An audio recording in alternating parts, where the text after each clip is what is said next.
I'm in this motherfucker. Yes, sir. Welcome back to Union Street. How's everybody doing? Well, I'm good. I'm in a good space. The weather's breaking. It's nice outside. Hold up, you're not here yet. Let me get my shit off. Welcome back to Union Street. I am your host, Union and Jackson. I feel good. I'm happy, bro. Today's episode of Union Street, y'all remember it was Peace Beloved at a point in time, but it's no longer Union. It's no longer Peace Beloved. It is Union Street now.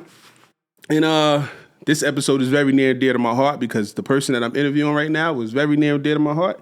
And I'm taking it serious. You know so, because I got motherfucking cue cards. What's up, bro? Y'all see the Union Street logo? You get me? I mean, I'd like to welcome to Union Street right now. Welcome to the hood. Welcome to the block. Welcome one of my members, Rah Black. What's up, people? What's up, people? What's up, Brody? What's going on with you? I'm chilling, man. How's everything? Regular. Hey, that motherfucker walked into space and bumped his head. Word up. Put a little knot on my shit. My shit already a little Q anyway. Hey, the space not small. It's just like, you know, the doorway to come in here is lower than the average doorway. A little nugget, you know, it'll be cool. What's up, though? What we doing tonight, bro? I'm chilling tonight, man. We gonna keep it sweet and simple. Okay. I ain't even supposed to be drinking today. I was going on a little rant, but you know. Okay. Only for today, I'll make it up. It's all good. Word up. So, the people that come here know me. Well, now, so I'm gonna have some people come here that don't know me. A lot of people come in here because they want to talk. They want to hear about what you got to say. All right. For those of you that's new to the channel, I'm Union and Jackson. I'm the host of Union Street. What we do here is we just have the most interesting conversations with the most interesting people in the world. We have the most interesting conversations on the internet with the most interesting people in the world. You know what I'm saying? That's part of what that's all we do. We have conversations. It's not really an interview. It's not really like a what else could it not be? I don't know. It's not like a quiz. It's just a exploration into the lives of the people that I find to be interesting. You know what I'm saying? I don't know for a fact you'll find it to be interesting. I want to say welcome to everybody that's new to my page, new to my channel, new to the podcast, however I'm supposed to say it. What else? What I'm forgetting to say? Am I forgetting to say something? Let's get it. What's up? Talk to me. Tell me about yourself, bro. Who are you? What's up, people? You know, Rah Black, Jersey City, born and raised Marion Projects. I'm going to get into it, tell y'all a little story. Born and raised in Marion. Okay. Facts. Whole life, childhood, snotty nose and everything. Shout out to Marion. Shout out to the guys. Shout out to the girls. Everybody. Word. What's up, though? Give y'all a little walk down memory lane, man. We going to get into it. It's going to be nice. It's going to be sweet. Mm-hmm. It's going to be some smiles, some sad times, some good times, and some great times, you know? But it's life. Oh, yeah. You know what's crazy? Was it my first episode? I think my first episode was a sit down with Celeste. Did you probably Facts. I know I saw the one with Celeste. I didn't know she was from Marion. Yeah, y'all had the comfortable couch though, you know? Oh yeah, it's still in. It's still in. This just look more professional. It's like more, you know what I mean? I didn't know she was from Marion. I learned that day she was from Marion. Born and raised from the hood. It's good to sit down with people that's important to you, that mean a lot to you. And like it's still at the same time, you know them, but you still learn something new about them. All the time. You like I don't even new every day. Right. I don't even know how I was able to overlook the fact that she was from Marion. Like, you know what I'm saying? It just never dawned on me type shit. Even though she was fly with everybody down there, she hung out down there from time to time and shit. Facts. That shit never really just clicked. Born and raised from the hood. Her and her little brother. Born and raised down Marion. How was that for you? Being born and raised down Marion, it was rough. It was good times, bad times, like I said. But most of all, it made me become a man. Okay. Growing up in the projects is one of the best things for me because it prepared you for life. Whether that's being around your family, growing up, learning how to defend yourself, also learning how to don't take everything personal because this is a projects, you feel me? Mm-hmm. Like so family dynamic. Anything goes in the projects. And most of all, in my upcoming, the whole projects was my family. So you feel me? So everything was cool and calm down there for me. I got into a fight, you saw the whole projects running. Mm. You feel me? So It was cool down there growing up as a kid. Everybody was family. We was one big happy family. You feel me? Everybody struggled. Some people was doing better than others, but we all made it happen together as a family. Nah, that's what's up though. So my grandmother lived in Duncan. Nice. You know what I'm saying? So she lived in building 5, apartment. Building 5, 9th floor, apartment 945 or some shit like that. Nice. You know what I'm saying? So I had exposure to the project life as far as that. And then my great-grandmother, her mother, lived in Lafayette. You know what I'm saying? That's when Lafayette was Lafayette type shit. Yeah. You know what I'm saying? Not that shit that y'all got down there now. I don't know what the fuck y'all got. You know what I'm saying? It's nice. It look nice. But it ain't what, you know what I'm saying? It ain't that. You know what I'm saying? So I could understand and appreciate the dynamic that the environment that the project upbringing provides. You know what I'm saying? Because motherfuckers is really, really close. Everybody know everybody. Absolutely. Everybody know your mother. Everybody know your father. Everybody know your people. Your people, all them people is your people type shit. Absolutely. You know what I'm saying? So, school-wise, early on, school-wise, you went to school. What you went to school at? School-wise, coming up as a kid, grammar school, I went to PS23. You know, I was a knucklehead, got kicked out, had to go to school with the Duncan heads down Duncan PS39. Whew. Stayed there till I graduated, then I went to Dickerson, you know. That's a hike from Marion, right? 39? Nah, 39, right down the dirt road, you know, right down the highway. Be there in motherfucking 12 minutes. Right there. Graduated from there, went on to Dickerson. When I hit Dickerson, that's when my life started, man. That's when What that mean, though? What that mean? You gotta tell me what that mean. What that mean your life started? When my life started, that's when I became lit, popular, made the basketball team. That's when I became who I am. I became somebody when I got to Dickerson, you feel me? Okay. Yeah. And I became known. Let's not say somebody. I became known when I started playing sports for Dickerson High School. Oh, okay. That's when I made my mark out here. It's really hard to be a somebody in like grammar school though. Like 8th grade, like nobody don't give a fuck about you. Except the 7th graders type shit. Yeah. Word. You know what I'm saying? So yeah, that's what's up. So Dickerson, you played all 4 years at Dickerson. All 4 years at Dickerson. Went to college. 4 years. And I went to NJCU. Right. I took a couple of years off when I graduated, and then I attended NJCU on a basketball scholarship. Wasn't even meant to go to school. I just went to an open gym there. The coach ended up seeing me and pulled me to the side, like, yo, what you think about coming to school? I'm like, nah, coach, I'm good. Who's the coach? Charlie Brown? Charlie Brown Jr. Okay. So I played for Charlie Brown. Yeah, so we got into that. Last couple years. Yeah. So we got into that, and I told him no, I ain't want to go to school. He asked why.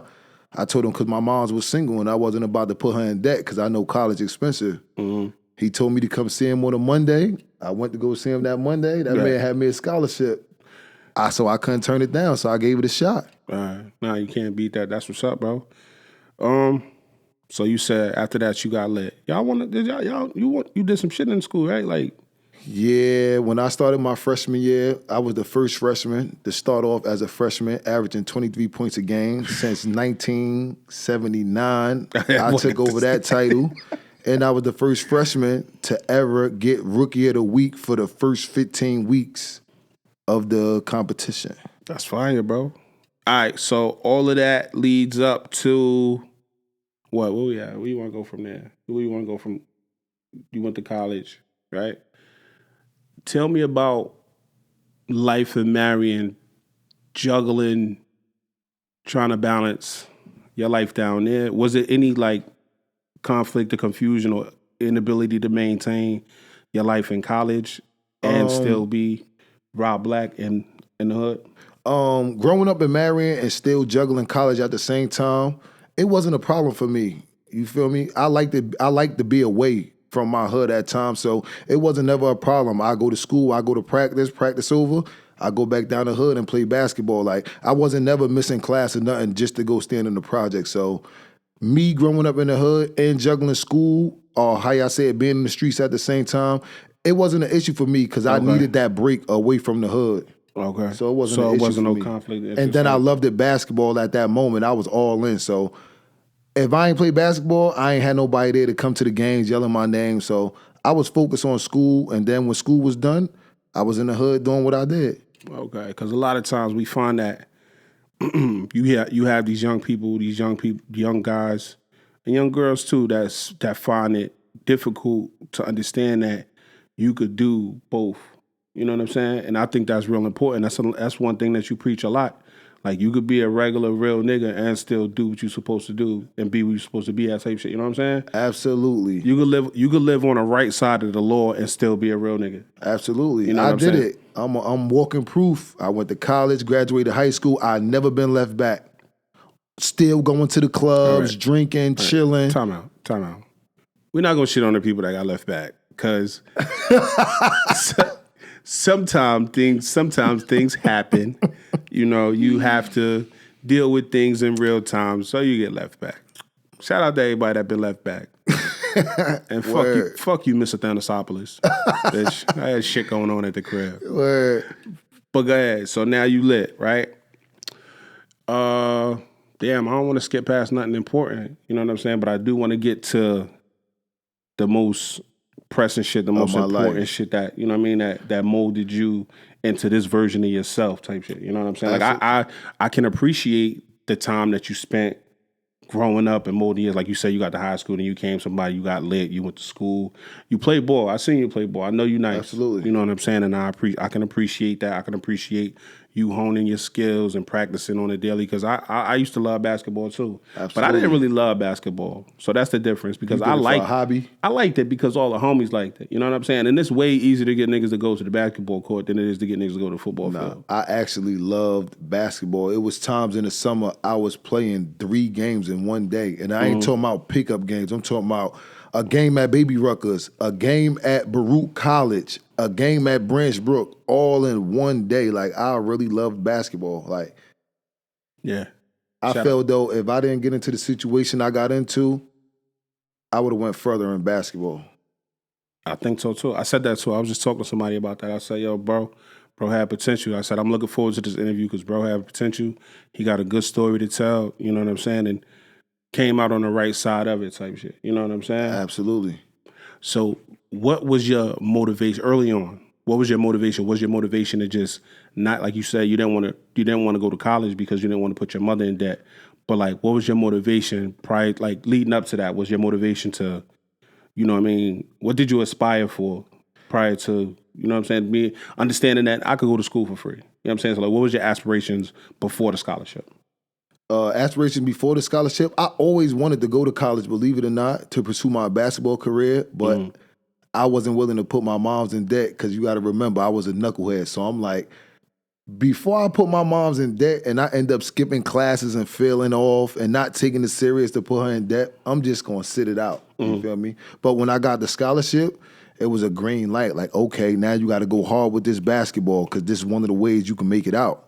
Okay. So that's what I was doing until I end up having my daughter. So then that's when real life set in. When I end up having my child, basketball got on the back burner. It was time to work. Right. So you did, how many years of college you do? I did 2 years of college. I was taking 18 credit course semesters. Ooh.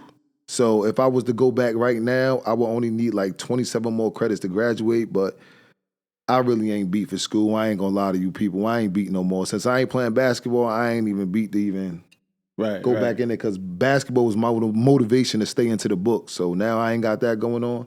Right. I ain't even too beat for it, to be honest. Oh, okay. And you said you had your daughter. What year you had your daughter? I had my daughter in 2011.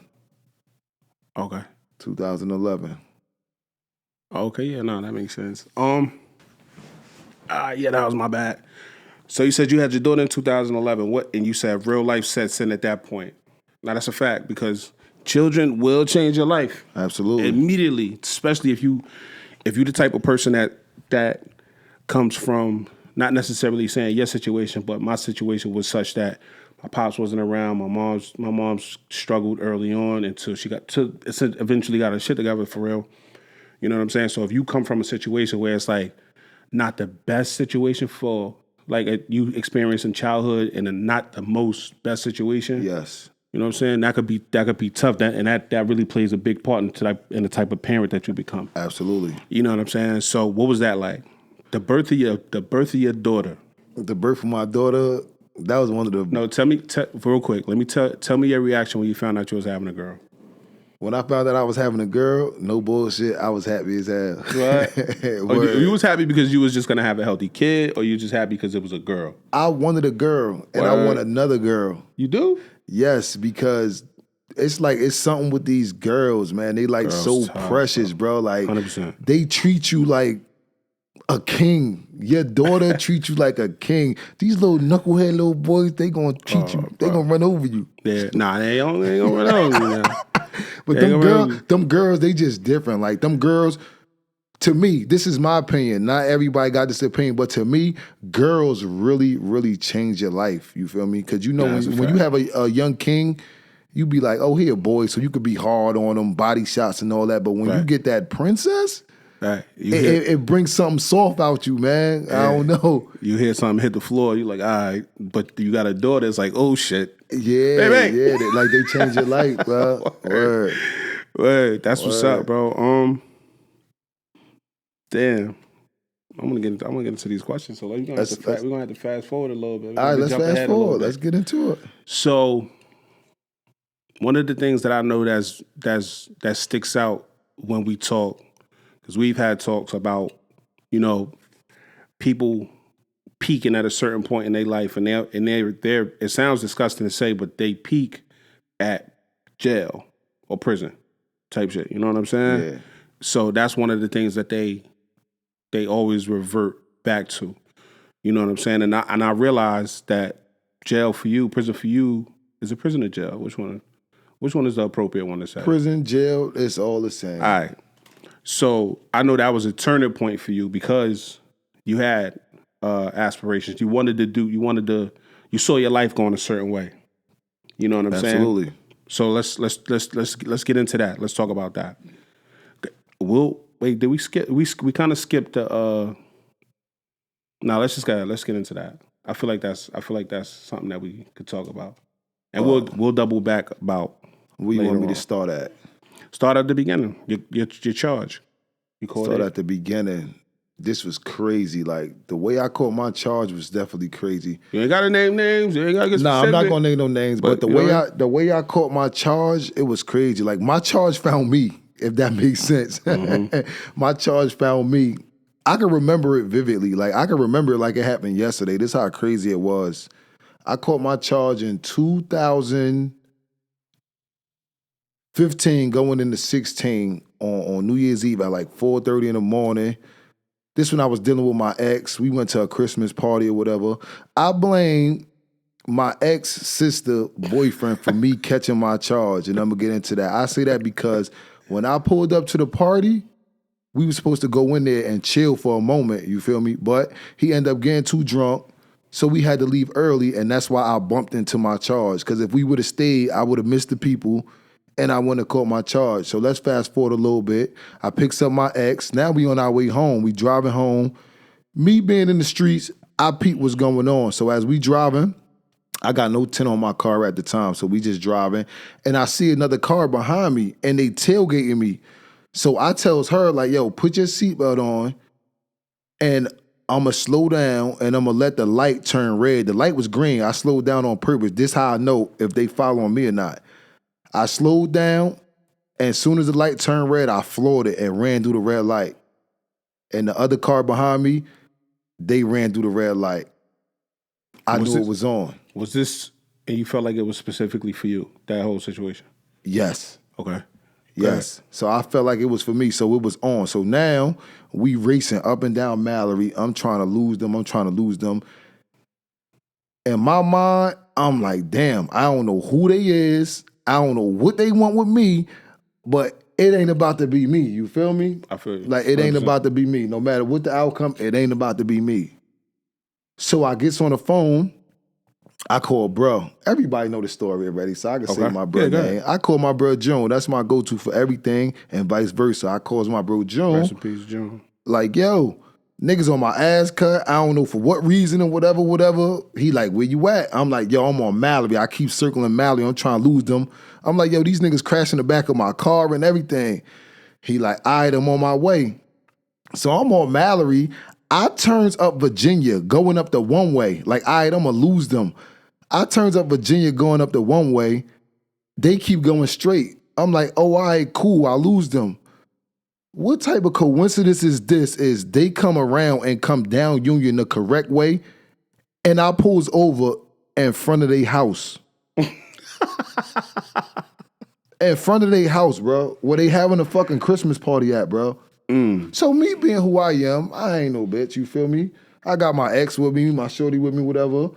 I can't let that happen to her. Right. I hops out the car like, yo, what's up? The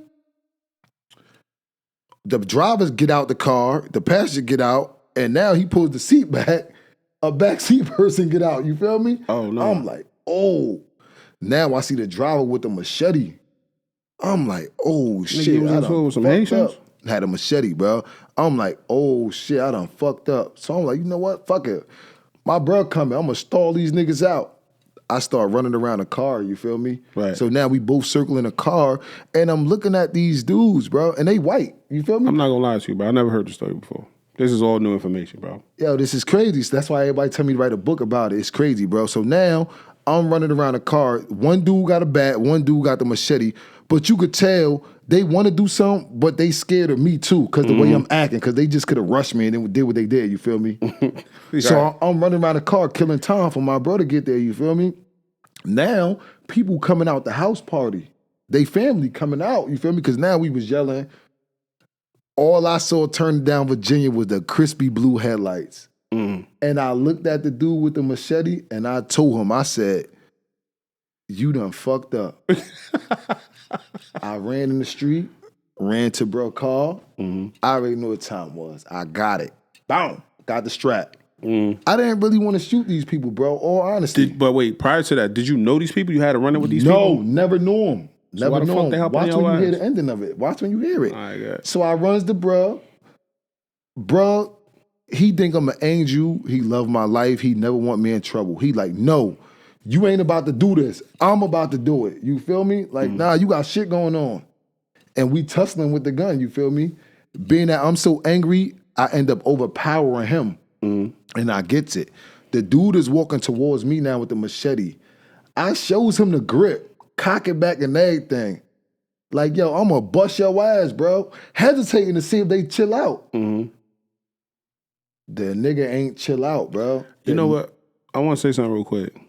That's some white people shit, bro. Like, they don't give a fuck. Bro, Bro was like, come on, or some shit like that. he didn't chill out, bro. All right, The nigga swung the machete, bro. The detail is crazy in here, so if y'all can't stomach it, then I don't know what to tell y'all. He swung the machete, bro. I dipped it and shot the nigga. Boom! Allegedly. God. And the nigga falls in front of me. Other dude coming with the bat. I start walking towards him. Now he know I'm serious. He start running around the car. You feel me? I'm already on black now. It's over. I gotta keep going now. You feel me? He running around the car. I can't let him whack me with the bat. Right. You feel me? So I'm like, damn, I can't keep running around the car because he ducking down now. What if I run into the back? Right. I'm done up. Right. Like a movie, bro. I kid you not, on June life, bro. I stood up. I sat the gun on the roof of the car, bro, and stayed there. So my question to that is, it never dawned on you like, all right, now this nigga retreating. Let me get out of here. It cut. Back then I couldn't control myself. Once I was on go, I was on go. Like, I got a question about that too. It's more toward the end of the conversation though. it was on once I'm on go, I was on go. So it was like I blacked out, cut. Like I blacked out. Like it was like everybody was gonna get it. You feel me? Right. Y'all got me to this point. In my head, I was more so like, I didn't ask for this. Y'all started this, and now y'all gonna pay for this. So I sat it on a car, and I waited. No movement. I'm on the passenger side. He on the driver's side. When he lift his head up. And let me tell y'all something, I'm not bragging about this or nothing. This is just real life. You feel me? This real life. It was me or them, and I wasn't letting myself get harmed because I didn't ask for this. So don't take this as, oh, I'm bragging, I'm happy I did this, because I'm not. You feel me? But I was protecting myself. Right. No, this is just a conversation of, like, more or less a therapy session. You know what I'm saying? Just to get the facts straight, because a lot of speculation has been had on the situations, the circumstances surrounding the situation that you had got into. Absolutely. So a large part of the conversation, like, obviously I'm interested in who you are and where you come from and how we got to who you are today. You know what I'm saying? And I just know for a fact, because of a lot of the conversations we have, that this plays a part in who you are today. A major you know what I'm saying? part. Because had this not happened to you, Who knows? you would be I know for a fact you would be a totally different person. You know what I'm saying? Maybe you would still even be that person that blackout and can't stop. Absolutely. You know what I'm saying? Absolutely. So that's why I feel like we This is not an episode. This is not an episode of guess what I did and who I did it to. This is Absolutely. not that at all. You know what I'm saying? This is absolutely 100% FYI. Absolutely. So at that point in time, I waited for son to get up because I ain't want to run into the back. And as he rose up, I just pulled the trigger, and the bullet ended up going in his mouth and coming out the back of his head. And at that point, like I said, I done blacked out. I felt somebody coming from behind me. Another dude came from behind me. I ended up shooting him in the stomach. At that point in time, I heard the police coming. I had a gray skelly hat on, a gray North Face skelly hat. It was New Year's Eve. We was fly. At that point in time, I guess the neighbors already called the cops. Mind you, my car facing the wrong way. They car facing the correct way, so I can't go forward. So as I see the police coming down, I hops in my car and I backs up. I had a Pontiac GXP, one of the fast cars. So as I end up backing up, the car start fishtailing. So I crashed into parked cars. Right. Boom. Got it up out of there. Got out the way, you feel me? Now the police chasing me. I end up losing them in IHOP parking lot. Went to the hood. Hella blood on me. People outside. I don't know what to do now. I'm going crazy. I'm thinking I done killed 3 people. I'm like, oh, my life over. Panicking, you feel me? Like, my life over. I'm thinking all type of weird shit. Bro, did it actually go in his mouth and out his head, though? Yeah. Okay. Go ahead, carry on. Pause. Some of y'all mind be crazy. I ain't but yeah, that's how it happened. I end up making it down Marion, parked my car. It was crashed in the back window. Parked my car, hopped out, me and my ex or whatever. Mad blood on me, gray sweatsuit. Everybody like, yo, what the fuck? You all right? You got shot? Nah, take this, do whatever. I got to get up out of here. End up hopping in the car, one of my bros, going home, change clothes. So I'm telling my bro in the car, I'm like, yo, we got to get back to my car. I got to go burn this car, bro. And said it was stolen because I ain't trying to get jammed up for this, you feel me? Right. As we get back in the projects, bro, I kid you not, going to get the car, the police was putting my car on a flatbed, bro. That's when reality set in, like, nigga, you're done for the rest of your life. Okay. That's when it hit me. So now, go ahead. What was that, fear, or was that like, what emotion prevailed right then at that point? Because I'm big on like understanding the state of mind type shit. You know what it was? At that point in time with me, it wasn't fear. Was it disappointment? It was disappointment or sadness, like type shit. It was like disappointment and sadness. Like that's, like I said, that's when reality set in. I calmed down already because it was already over. I said, fuck, just like that. And bro, like, what happened? I said, bro, I'm done. My life over. It was like sadness, like, fuck, it's over, bro. And that situation, is easy to think that type shit. You know what I'm saying? Because a lot of times where we come from, our experience is just that, like, you don't get to tell your side of the story. You don't get to be heard out. You know what I'm saying? Like, no, you had the gun, you shot the gun, you ran, type shit. You know what I'm saying? That's your admission of guilt right there. Yo, it was you know what I'm saying? Just crazy. But it's this story gonna fuck you up, bro. Like, this shit gonna fuck you up. Did you feel wrong for doing what you did? No. Okay. I never felt wrong, and every time somebody asks me about it, they ask me, do I regret it? I tell them no. Because what if I wasn't able to call bro? Or what if they was able to get me out the car at that point in time? Who's telling what they would have did with the machete and got away with it? Right. They could have just did what they did and left me there. Right, 100%. So you feel me? By the grace of God, I don't regret my choice. But what I will say is, I thank God for giving me another chance. That them people ain't die, because I wouldn't be sitting here. I'd still be in jail. Right. So it's crazy to say. No, man. It's crazy to say. It's crazy to say. Thank God that you went through that type shit, because it did mold you and change you in a way that that you benefited from. But absolutely. Like, to say thank God throughout all the circumstances. I get it. You ain't never too tough to thank God 100%. For a second chance. I'm not trying to be sitting in jail doing no 30 years. I thank God. I was in Kearney jail every night praying that the other 2 people was a cray. It was the dude that got shot in the mouth, and when I was here, I was praying that this dude didn't die, because they didn't know what to charge me with at the time, because he was fighting for his life. And by the grace of God, God said, Rashawn, this is just a sit-down moment for you. I'm not going to let this man die, but you gonna sit down and correct your life because the way you moving, it ain't right. Hey, you ain't think to go to the hood though either, though, bro? Like you just like, yo, let me drive through the hood. It's New Year's Eve. I know gang out there. Hey, yeah, You know what I'm saying? Because if you would have pulled in the hood, I feel like niggas would have hopped on their ass like, oh, y'all niggas, wow. Yeah, you know what's crazy? A lot of people ask me that, and people also ask me like, damn, bro, why you just ain't call the cops? At that point in time, in the heat of the moment, you ain't thinking about none of that. You know what's crazy, bro? Me being in the situation that I am, even if that happened to me today, I wouldn't even think to call the cops. You not thinking about that. Your first thought is survival and how can I get these niggas off my ass? You not thinking 100%. about calling. I don't care how much people say I would have called the. In the heat of the moment, bro, you trying to survive. Right. You ain't thinking about calling no cops, bro. The first thing was on my mind, who could I call to help me?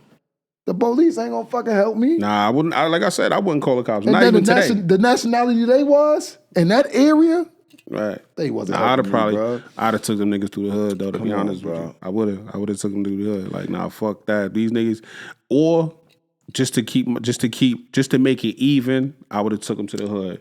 But the way that I carry myself, I would have took them somewhere where it would have just been me and them. Yeah. Type shit. You know what I'm saying? Absolutely. You know what I'm saying? That's just me. That's just me on some like hindsight is 20/20 type shit. Like, yeah, nigga, the whole time I'd have probably just been freaking out to my, you know what I mean? You never know. But you know what's crazy though? You know what's crazy? After we did all that, the police took my car or whatever. The night was over. It's like, all right, now we just gonna play the waiting game. You feel me? Because now they got my cars registered in my name. They got my hat, DNA. I'm like, I just told the bros like, yo, drop me off home. I got dropped off home 1 block away from where the crime scene was. And I went home with my ex. I was living with my ex at the time. Right. And I laid down, you feel me? So tell me about that time, from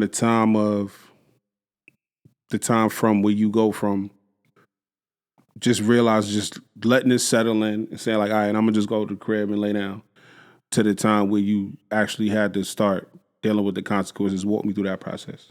All right, so after that night, I took it down. Me and my ex, we took it down or whatever. She was crying all night. She was scared. She never saw nothing like that before, you feel me? She thought she was going to jail too, you feel me? But I'm telling her like, yeah, you good. If shit hit the fan, you good. You ain't do nothing, you feel me? You just was a witness, you feel me? Laying down, try to go to sleep, couldn't sleep, bro, because you know the crime scene was on the next corner from where we were staying at. Every time I saw blue lights pass the house, I jumped up, bro, because I said they found me.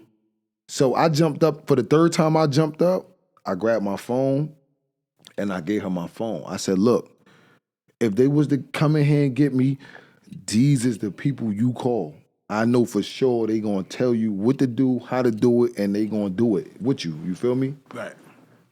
So boom, long story short, I wakes up the next morning. I end up going to sleep. I wakes up the next morning. I thought I was dreaming, but it was reality because I still had they blood in my fingernails. Damn, you was that close on that? Okay, God, yeah. So it was crazy. So now I looks at my phone, no bullshit, I got 103 missed calls. And it's from my mother, my father, and one of the bros calling me. I calls my mother. She answered the phone, she crying. She like, where you at? You okay? The police came and kicked the door in at 5 a.m. They had me on the ground. Your daughter was here. They made her go lay on the ground in the hallway. I'm like, word? She like, yeah. She like, what you do? What happened? They told me you shot 3 people. One might die. I'm like, Mom, I'm going to talk to you. You feel me? How did that feel in that moment? It broke me. I ain't gonna bullshit you, yo. Yo, I'm different. And then because I'm tough enough, it broke me. But it made me angry that they put my daughter on the floor. Mind you, my daughter was only like 4 years old. She like, they came in with big guns. It made me angry. You put a 4-year-old on the ground at gunpoint, like. Right. So now with that anger because of the situation, obviously, you know, you created the situation. You're angry about it. Now, where does your mind go now? Is it like, let me just turn myself in so I don't put my family through this? That when she called me, they kicked in the door or whatever, I'm like, Mom, I'm coming to you. I know y'all got me. And I know I could do what I got to do. Right. I'm coming to you, Ma. Wakes my ex up, yo, we go shoot down there, goes in the house, all my family at my house, you feel me? I walks in the door, first thing my moms do, she ain't start yelling, why you do this, your internet? The first thing she did was hug me, bro. Right. And I start crying immediately because I felt at that point in time, even though I wasn't wrong, I felt her. You feel me? Like, damn, now in my mind, I'm like, damn, I felt my mom's. Now she looking at me crazy. Like, I'm just one of these other people that me and her used to talk about. Like, I'd never be out here. It fucked me up. So I sat on the chair arm. She like, son, what happened? Like, I know you. You ain't do this for no reason. That's why I love my moms. My moms know me to the T. She know what I would do and what I wouldn't do. Right. She looked me dead in my eyes and said, what happened that night? You didn't do this for no reason. All right, so let's stop there for a second. Let's get into your relationship with your moms. You're an only child. Only child, baby. Only child. What was that like for you? Being the only child is the best. I love the attention. No, bro. See, I ain't got no brothers. I love the attention. But that's the only thing that I don't like. I mean, I love my sisters. You get me? And I always wish that I had a brother. You know what I'm saying? So, like, I couldn't imagine being the only child, bro. Being the only child. My pops moved away. My pops moved down south to do his career and build a nice foundation for us.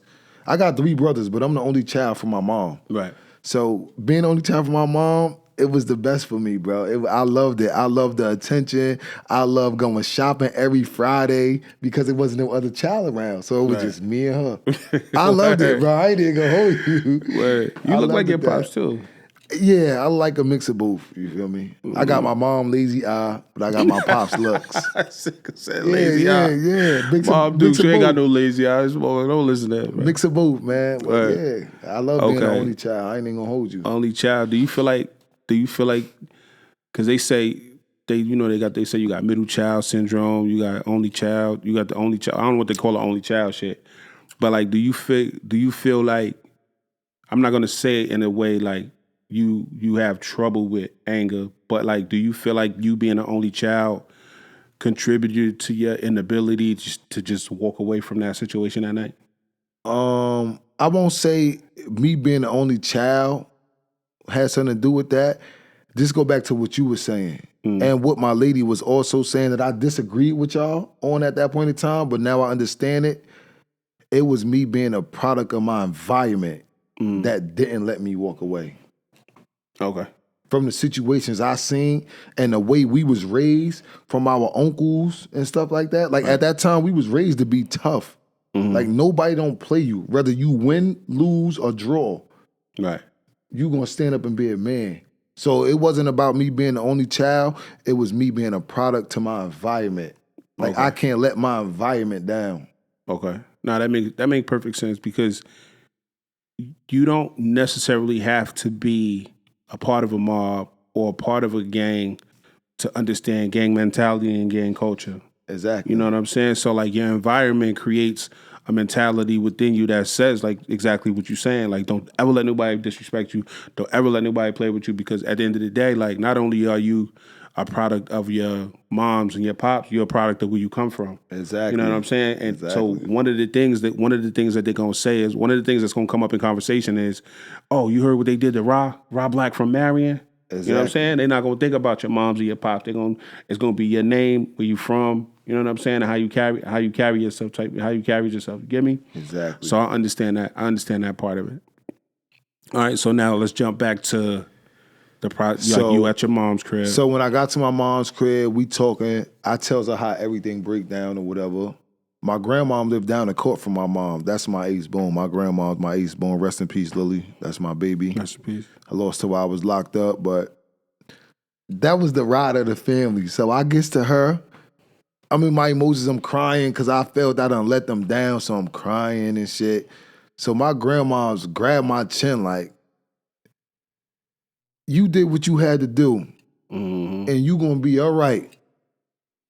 That's all I needed to hear, bro. Once my grandma solidified, son, I don't care what my mother say, my father. Once Grandmom Duke speak, that's all I needed, and it made me feel good. She said, don't worry about nothing.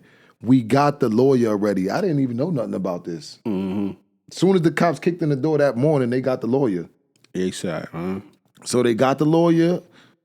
So I'm talking to her. She like, what's on your mind? Like, what you gonna do? I'm like, I'm gonna just go turn myself in because I don't want them to keep kicking in y'all door. That's whack. You feel me? Right.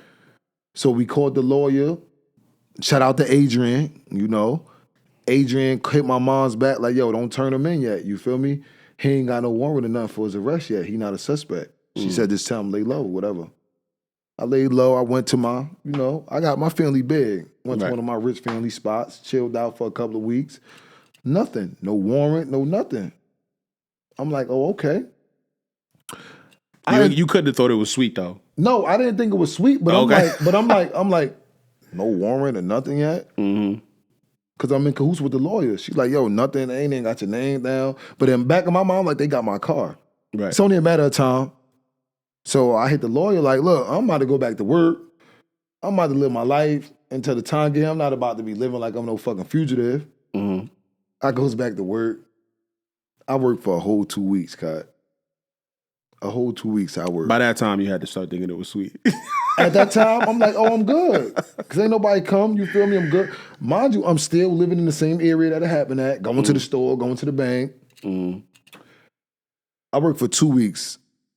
Here come Friday. My mom's birthday was Tuesday. My mom's birthday was January 17th. It was on a Tuesday at that time. Right. So I'm like, all right, payday. I'm about to go get mom's her little Coach bag she like. I gets to work Friday morning at 5:30 to be exact.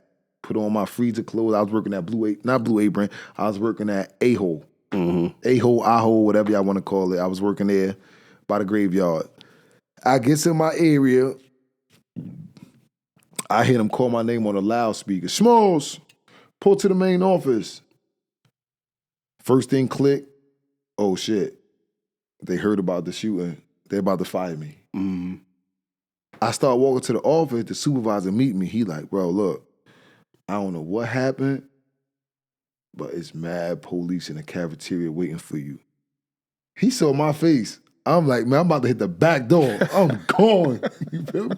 He like, no need to run, bro. He like, I look at the cameras. It's trucks. They in them black trucks. I'm like, all right, fuck it. You feel me? Start walking to the cafeteria. I gets in there. They in there with the big guns. You feel me? Boom. They like, you Smalls? I'm like, yeah. They wasn't aggressive or nothing. They was respectful. Right. Came, cuffed me. They like, yeah, you know what you being arrested for? You know me, regular street nigga. No, hell no. What the fuck? Y'all looking for me. You feel me? We got one for your arrest for a shooting on New Year's Eve, whatever. I'm like, I don't know what y'all told me. I'm like, yo, could I make a phone call? I got it. Call my mom's. And it was a stupid thing that I said to my mom because it fucked up what I said to them. I called my mom. I said, Mom, tell the lawyer they got me. The black U.S. Marshal looked at me and said, I thought you didn't know what we got you up for. Hey, yo, hell nah. That's bugged out. Like 2 weeks after they kicked in your mom's door, then they come to your job. That's crazy. Word. But you know why they came to my job? Because, mind you, let's rewind. I told you they took my car. My car had my ID in the back seat of my workplace. So they had everything. They just waiting on me. You feel me? Said, Ma, tell the lawyer they got me. So I said that, whatever. They cuffed me, whatever. They took me on a ride with them. We end up going on Myrtle. They kick somebody doing on Myrtle. We end up going on Fulton. They kick somebody doing on Fulton. Mind you, I'm going with them. Because they was, a ride along, they was on a mission. That morning was, I guess it was the pickup morning. Picked up a couple of people from the hikes, everything. So we get to the county jail. They got to, however they write paperwork. This is the first time I know they write paperwork up. I never knew that. They put in my paperwork like, yo, he didn't give us a hard time. He didn't resist arrest. And all that played into my sentencing. Oh, word. You feel me? So that's when they got me. Okay. So now, what's that now? Court time? Like you going back and forth to court? Now, what was that process like? Was you locked up during your court time, or was you like home and shit? Now, like when that? they got me, I made it to the county. I got to the county on Friday. I went to court that Monday. I went to CJP on a Monday. They didn't let me leave the building. I went to CJP. My family and all of them was there. My lawyer was there. So now you on a screen in the county jail, and your family and them on the screen at CJP, 595. So they reading me my charges or whatever. And when they told me I'm being charged with 3 attempted murders, it was a reality check. So let me Just ask, hearing 3 attempted murders is like, they're about to bury me. 100%. I would have thought they was gonna roof you too. I ain't gonna lie to you. Like they about to bury me. You feel me? All right, so let me ask you a question. Like that part, when you heard that, being from where you was from, because you know it's like every time you turn around, there's something going on down Marion. Like, was you in fear? Like they would associate you with everything that was going on around, or that like at the time? It was a thought in my mind at that time. It was a thought in my mind like I'm about to be tied in. Mm-hmm. They gonna tie me in. Like, okay, this is what they do. Mm-hmm. They was gonna tie me in. I thought that at that time, yeah. But as the judge reading my charges, I'm like, So now we talking. I'm just waiting to hear my bail. I'm trying to get out. You feel me? And fight this shit on the street. So they reading the charges.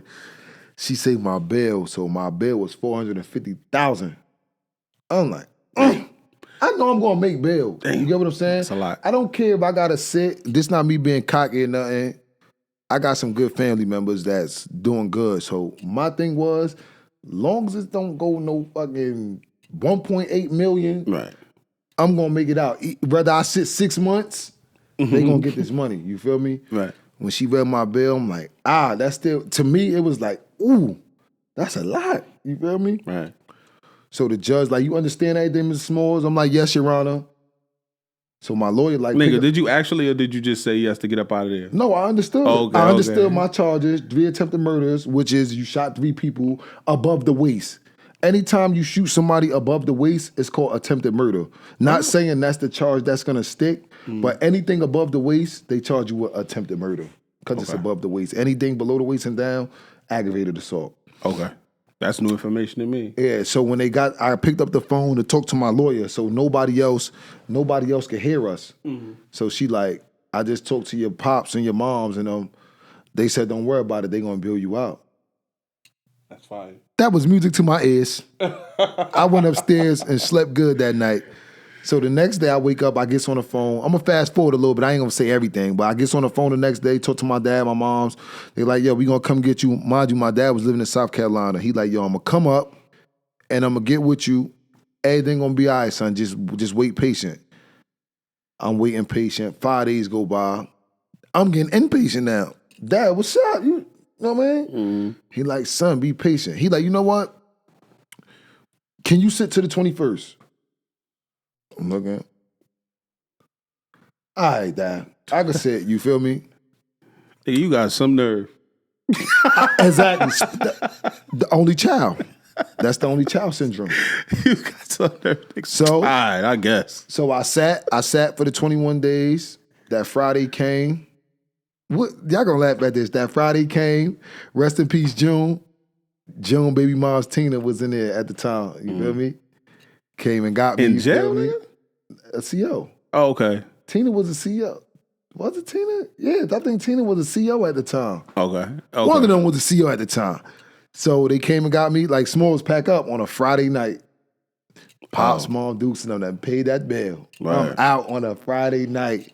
Pops out, go home, shower up, happy to be back out. Right. And the first spot I went to, ringside. Hey, real quick, let me ask you about the bail shit real quick, because we're gonna get into ringside, because some funny stories attached to that. Right? So bail, how that shit work? Like when you pay bail, as long as you go to court and you don't get in trouble again, your people get their money back, or they lose that money?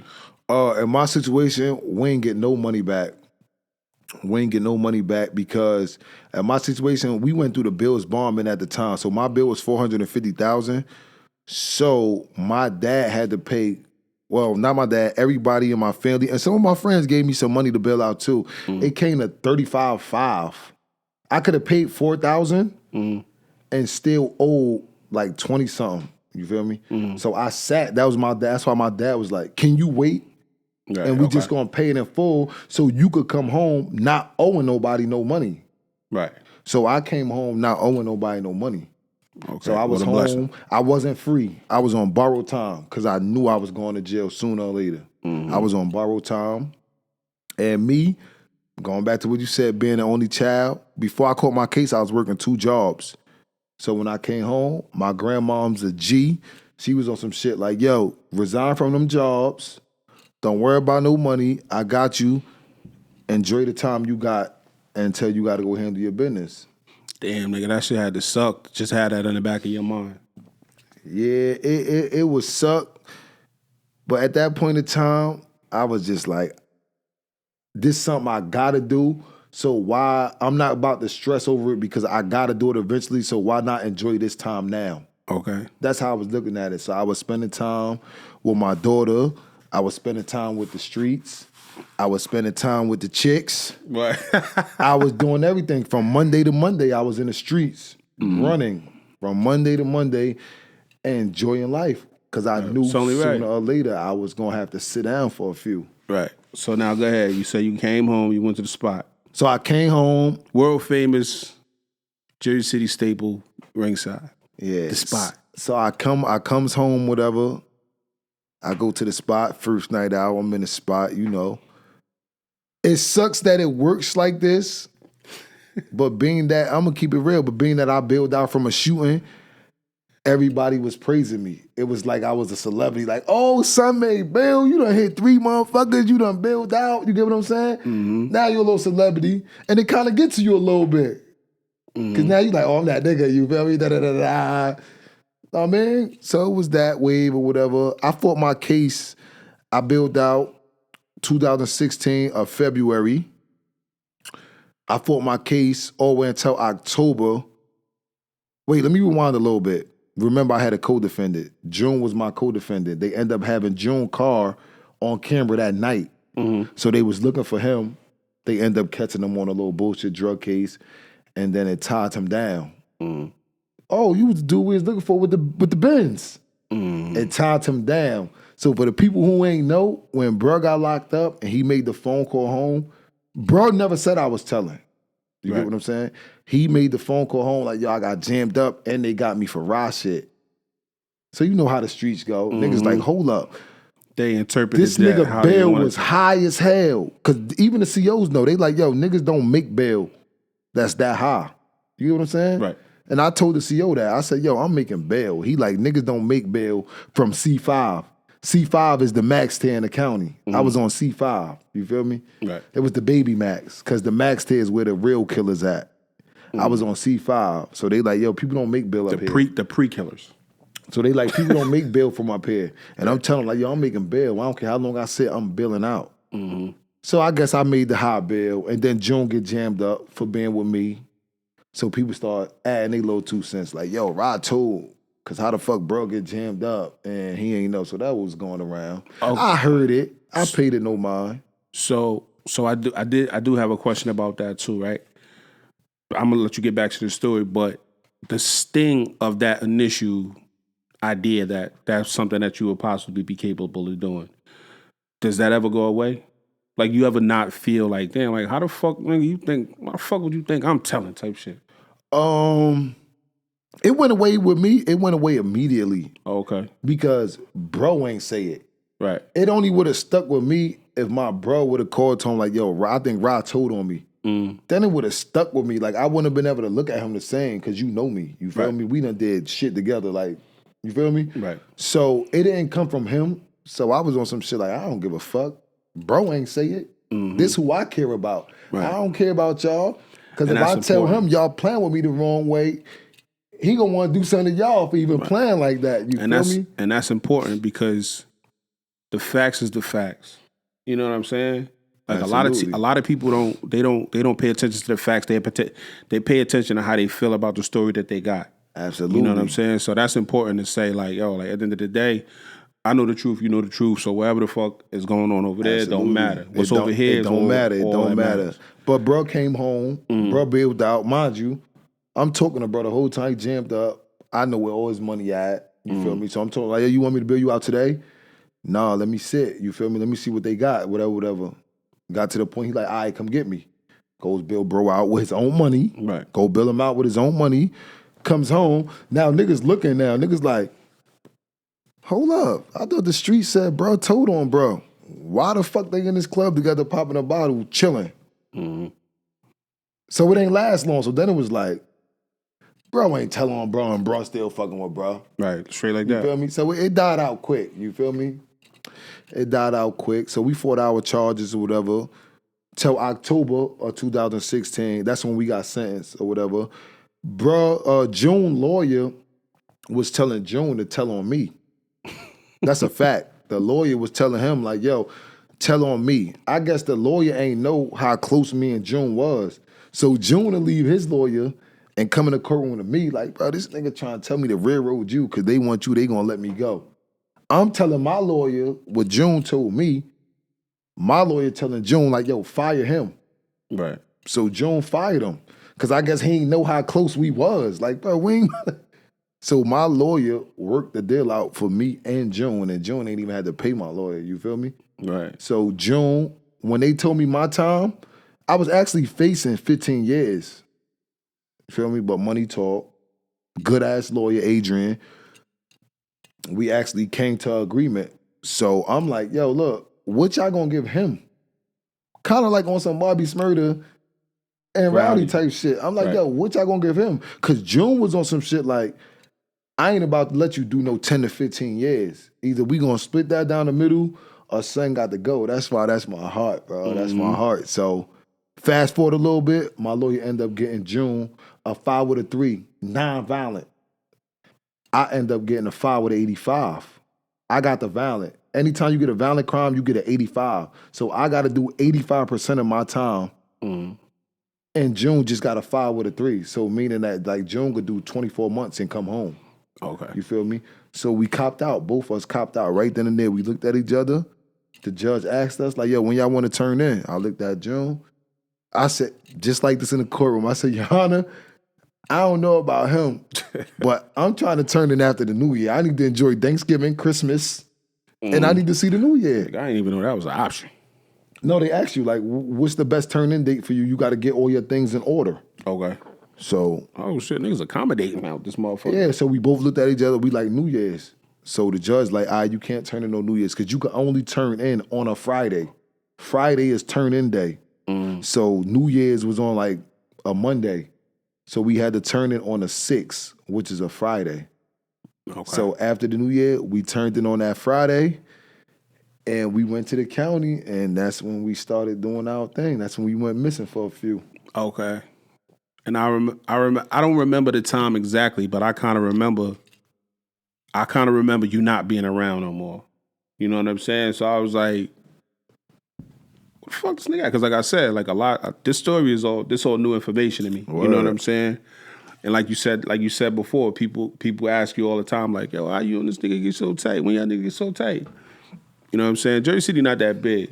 Absolutely. It's not that small, but it's not that big. You know what I'm saying? So we didn't absolutely run in the same circles, but we did bump, you know what I'm saying? Absolutely. Bump into each other and shit like that. Respect. So now, prior to you turning in, wait, no, did you?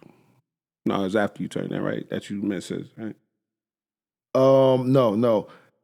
Say the question. Tell a story. I want you to tell a story of how you met your now fiance, wife. So the question is, how did I meet my now fiance? Because I want to get to that real quick because it's gonna go into it's important and it's funny too. It's funny to me. It's very important. So how I met my beautiful fiance today. Shout out Sam. You the best, baby. How I met her was her first time at ringside. I met her in July of 2016. Her first time at ringside, she came in with a friend. I was behind the bar chilling. I saw them, but I didn't. She looked good, but I didn't pursue her because I know I was about to leave to go do time anyway. So I'm just doing me, being me behind the bar ringside chilling. And her words is she wanted to talk to me, but she the type that she not gonna come to me. I had to come to her, but I wasn't paying them no mind. So let's speed this up a little bit. She went to the bathroom. Her friend called me over like, yo, my sis want to holler at you or whatever. So I comes from around the bar. I sit in her seat. So when she comes from the bathroom, I'm in her seat. She start being rude to me. And I'm like, what the fuck? The whole time she started being rude to me is because her friend told her that if she don't get me, that she gonna get me. That's So crazy. when she see me talking to her friend, she like, fuck, this bitch done bagged the nigga I wanted. But the whole time, the friend was putting her on with me. Right. So she comes, I give her seat back, so we talking.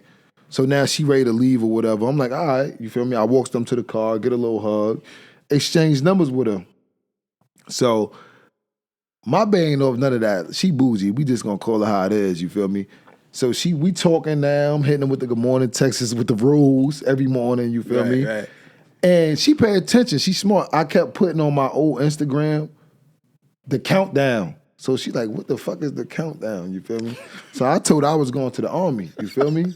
So she like, yo, she like, what's up with you? She like, why you never want to? So she like, so yo, she like, why you never take me out on a date? Why you always want me to cut a ringside? I'm like, bro, this is what I do. Like, I ain't into all that. Like, I'm a hood nigga, you feel me? Take me how you take me. We going to ringside. Where I'm lit at. Oh, that's absolutely hilarious. The army shit was hilarious. Yeah, so it's still funny to me. So I'm like, I'm going to the army or whatever. So long story short, we go out to ringside, and then we go out to some spot in North that was called Rio. It was called Rio by the park in North. As soon as you get to the beginning of North, we go there, whatever. We chills out. We in the club. Now I'm opening up. I'm smacking that big old ass. Bang, bang, chilling. Boom, now I'm loosening up. Like, all right, doing me. Club lit, she lit, we chilling. Now it's time to leave. I rode there with her. Now it's time to leave. Just met her, so I ain't trying to push up for the pussy. So now it's time to leave. I walks up to her. My mans and them was there. I walks up to the car, open the car door, give her a kiss on the cheek, like, yo, I'm gonna get with you. You feel me? She like, how you gonna get home? My mans and them, don't worry about it. I ain't about to make you drive to Jersey City and we in Norton, you live in Elizabeth. Right. So go ahead home. Put her in the car, her own car. I walks to my man car, get in the car, my phone chime. Ching. It's a text like, wow, impressive. Like, you really ain't try to fuck me? Like, you really ain't try to go home with me? Right. I text back like, yo, I ain't none of them niggas that you used to. I'm lit. You feel me? I don't care about not getting a pussy. You feel me? Right. But that's how it started right there. And so we stayed in contact. She coming to the bar, whatever. We chopping it up. Now here comes turn-in date, which is 2017, July 6th. I was a single dude at the time. I had no girlfriend, so I had a lot of chicks at the time. You feel me? I didn't tell nobody but one chick that I was going to jail. So now I turn myself in. Everybody looking for me. And everybody know where to find me at. So everybody going to the bar like, yo, where the fuck is Black at? So now I introduced Sam to my sister Lisi before all this happened, before I turned in. Mm-hmm. Oh, so you and Lisi was fly before? Oh, I ain't know that. Yeah, me and Lisi. See, that's news to me. Me and Lisi been fly since 2004. Like, that been sis since 04, since Dickinson. Okay. That been sis, you feel me? Her kids call me uncle. So now she goes to the bar looking for me because my text is no longer going through. Mm-hmm. Lisi end up being there. Matter of fact, I'm lying. Sam end up start working at ringside. What a coincidence. Like, yo, my story is crazy. She end up working at ringside. Mm-hmm. So Lisi comes in the bar like, oh, where the fuck I know you from? So Sam like, I know you from your brother Rah. We was dating and she said, Lisi handed the phone like, here, text my brother on JPay right now. He locked up doing his time. And this nigga ain't in the army? But Sam said, she said, I knew. She said, this nigga thought this was my first rodeo dealing with a hood nigga. I knew he was going to jail. So she hit me on the JPay. So I'm downstate. I guess the JPay. Mind you, my lady Polish, so Sandra Mashishki. Right. I'm like, who the fuck is this? I'm looking at my JPay message. As I start reading the thing, I know who she is. She start going there like, I don't know what type of bitch you thought I was, or da-da-da-da. You ain't had to lie. You should have kept it real. This ain't my first rodeo, da-da-da-da. So she kind of gave me an ultimatum. She like, so I'm going to give you another chance. Do you want to be in my life or not? You feel me? Right. Real shit. Word for word. I text her back. I said, look, I don't know if you really know or not. I said, but I'm lit. I got hella shit on my JPay right now. If this ain't what you made for, I got 30 months left. If this ain't what you want, then let me know now. She hit me back with, like I said. So you know what I did? I said, all right, I'm with it. You feel me? Because I was feeling her anyway, you feel me? But bad timing. You feel me? And I didn't know she was built to do this. You feel me? You never know. So she hit me back like, put me on your visiting list. Fast forward a little bit, put on my visiting list, approved, boom. She started coming to visit the kid every fucking week. So now she winning me over. I'm like, oh, every week, sending me money every week, making sure I got food, minutes on the phone, driving 2 hours. So mind you, she had a Benz. She didn't want to put mileage on her Benz. So she's spending extra money to rent a car to come see me 2 hours away. Right. So I'm like, wow, she really in. We locked in from I here. start cutting chicks off slowly but surely. I stopped hitting chicks on the JPay, stopped hitting chicks on the JPay. And then we was locked in. Then it came December. It came December 8th, 2017. I'm like, yo, you want to be my girl? Word while I'm locked up. Did she think it was jail talk? I don't think so, bro, because she stayed. So she locked. You feel me? But y'all was already locked in at this point. So, she really... like, I'm like, yo, you want to be my girl? Right. And she's like, I was waiting for you to ask that. But in the mix of the time, it made me think like, damn, you was doing all this without me even being your girl, me being your nigga at the time. So we solidified it. And then after that, she like, yo, you getting short, you going about to go to the hat, whatever. So I'm telling her now, I'm breaking everything down to her like, yo, when I come home, I don't want to be in Jersey City. I don't want my parole to be in Jersey City because they strict or whatever. She was living in Jersey City at the time on Pacific. She had a house. She was living on Pacific at the time. She went and moved in a luxury building on the strength that I said I didn't want to be in Jersey City. So she left Jersey City and moved to Elizabeth in this fancy-ass luxury building so I won't be paroled over there. Right. So when she came to visit, she like, yo, I got another spot. So when you come home, you won't be in Jersey City. Right. I'm like, what? Shout out to Sands, bro. Shit, you know what I mean? I'm That's like, my oh, sis. I got back to my bag. I'm like, oh, this a real one. She for real. Right. We've been rocking out ever since. I used to tell my bunkie about it. My bunkie's like, yo, you never had sex with this girl or nothing? I'm like, yo, I never stuck my shit in her or nothing, you feel me? We never did nothing until I got in the halfway house.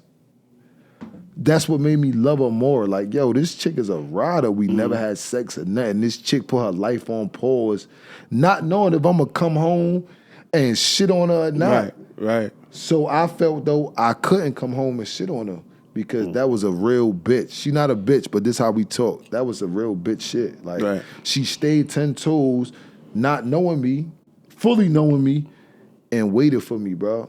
Right. You don't like you said, you don't meet them like that. You don't meet, that's like one in a million. You know what I'm saying? So I get it, I understand. What I want to do is I want to jump back real quick to your initial, like, you know, your turn in date. This is when it's really real. Reality is really, really setting in, and it really, really hit, right? Because now you processed in and shit. They give you whatever, your shit that you gonna live with for the time being or whatever. My new home. That initial conversation, the first conversation you had with the person behind when you got behind the wall, who was that conversation with? The first conversation I had when I got behind the wall, who now my friend that I still talk to this day, his name Love. Not there when your first call home. Who was that? Like, you know what I'm saying? Once I got sentenced, my first call home. So you talking about while I'm in the county? No, when you got locked up. When I got locked up and I went downstate. Yeah, when you went downstate. My first call? Yeah. My first call home was to my mom's. How difficult was that? Because now it's different, right? You get it. It's a process to get into where you at right then and there when you calling home from jail. Because obviously, you called from the county, and now it was like you went through your process. You went to court. You did everything that you went through all of that. But now this is different because now I'm in a process of serving time.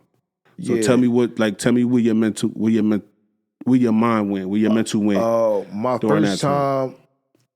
I'm gonna start from scratch. My first day downstate, it was more so on my mind. I'm like, I gotta figure this shit out. 'Cause this is Right. my first time down. I'm downstate. This shit ain't nothing to play with. I gotta stand my ground. You feel me? So Right. now I'm just watching everything, figuring everything out. Yo, who in charge of the phones? I need to get on the phone. Right. Straight like that. One dude popped up, which is the dude Love, who I said from Asbury Park. Like, yo, what wing you on? I'm like, I'm on D wing. He like, oh, that's my wing. I got control of the phone. I'm like, I need to get on the phone. You feel me? Right. His exact words to me was, don't worry about it, little bro. I got you. You feel me? And he got me on the phone. You feel me? I called my mom, talked to my moms. First thing my mom say, you know, every mom, feel me? You all right? You good? I'm good, mom. I'm chilling. I just got to figure this shit out. I'm here now. I got no choice but to figure this shit out. And her words to me was, well, I know you ain't gonna let nobody harm you. I just want to know where your head at. That's important. You know what I'm saying? So You that's feel why me? That was her words. That's why I asked the question about the initial conversation that you had when you first called home, because now your mind got to be in a different space. You know what I'm saying? Like we spoke about it before briefly. You know, you go from that to being home chilling and then dealing with the impending time that you got to serve, because you know that's coming down. Yeah. And now you get behind the wall. Now you got to do the time. So it's like now your brain got to, switch. Yeah, For the most part. You know what I'm saying? That was more so on her mind. She wasn't worried about nobody harming me or me letting somebody do something to me. She wanted to know where my headspace was, knowing that I got to go do these 50-something months. So I told her, like, Mom, good. Don't worry about me. Live your life. Just keep minutes on the phone. Rah gonna be all right. That's exactly what I said to her. Rah gonna be all right. Like, that's how we talk. I'm like, Rah gonna be all right. And that was my first conversation on the phone downstate. As an inmate, as a number, you are no longer such and such, such and such. When you touch state grounds, you are a number. When your family send you mail, they say your number. I was downstate for so long, I still remember my number, 797149D. I was no longer Rashawn or Rah Black. I was a number. With that, going from like freedom, now you're behind the wall. You're no longer yourself. You're a number, right? Did that change your mentality? How did your mentality change? Like, I get it. We spoke about going into survival mode, but like when you got somebody that just pop up, like you said, bro, Love popped up. He said, "Yo, I got you, little bro. Don't worry about it. Get on the phone." Like, what was your mentality at that point? It's like, oh, all right, so it's like not all bad, because we all have an idea what jail is like. You're right. That's what We it was. all have an idea what jail is like, but we don't actually know. Like me, up until this day, by the grace of God, I've yet to experience. I pray to God I don't ever have to experience it, but I don't know what it's like to be in prison or jail type shit. You know what I'm saying? So you know the stories we had when you do get jammed up, you like, all right, I gotta go in there and act crazy so nobody don't try me. That was on my mindset, but more so not act crazy, because I know I'm not a bitch and I know what I could do. Right. Not saying that other people can't, but I know I was gonna hold it up. You feel me? No matter what.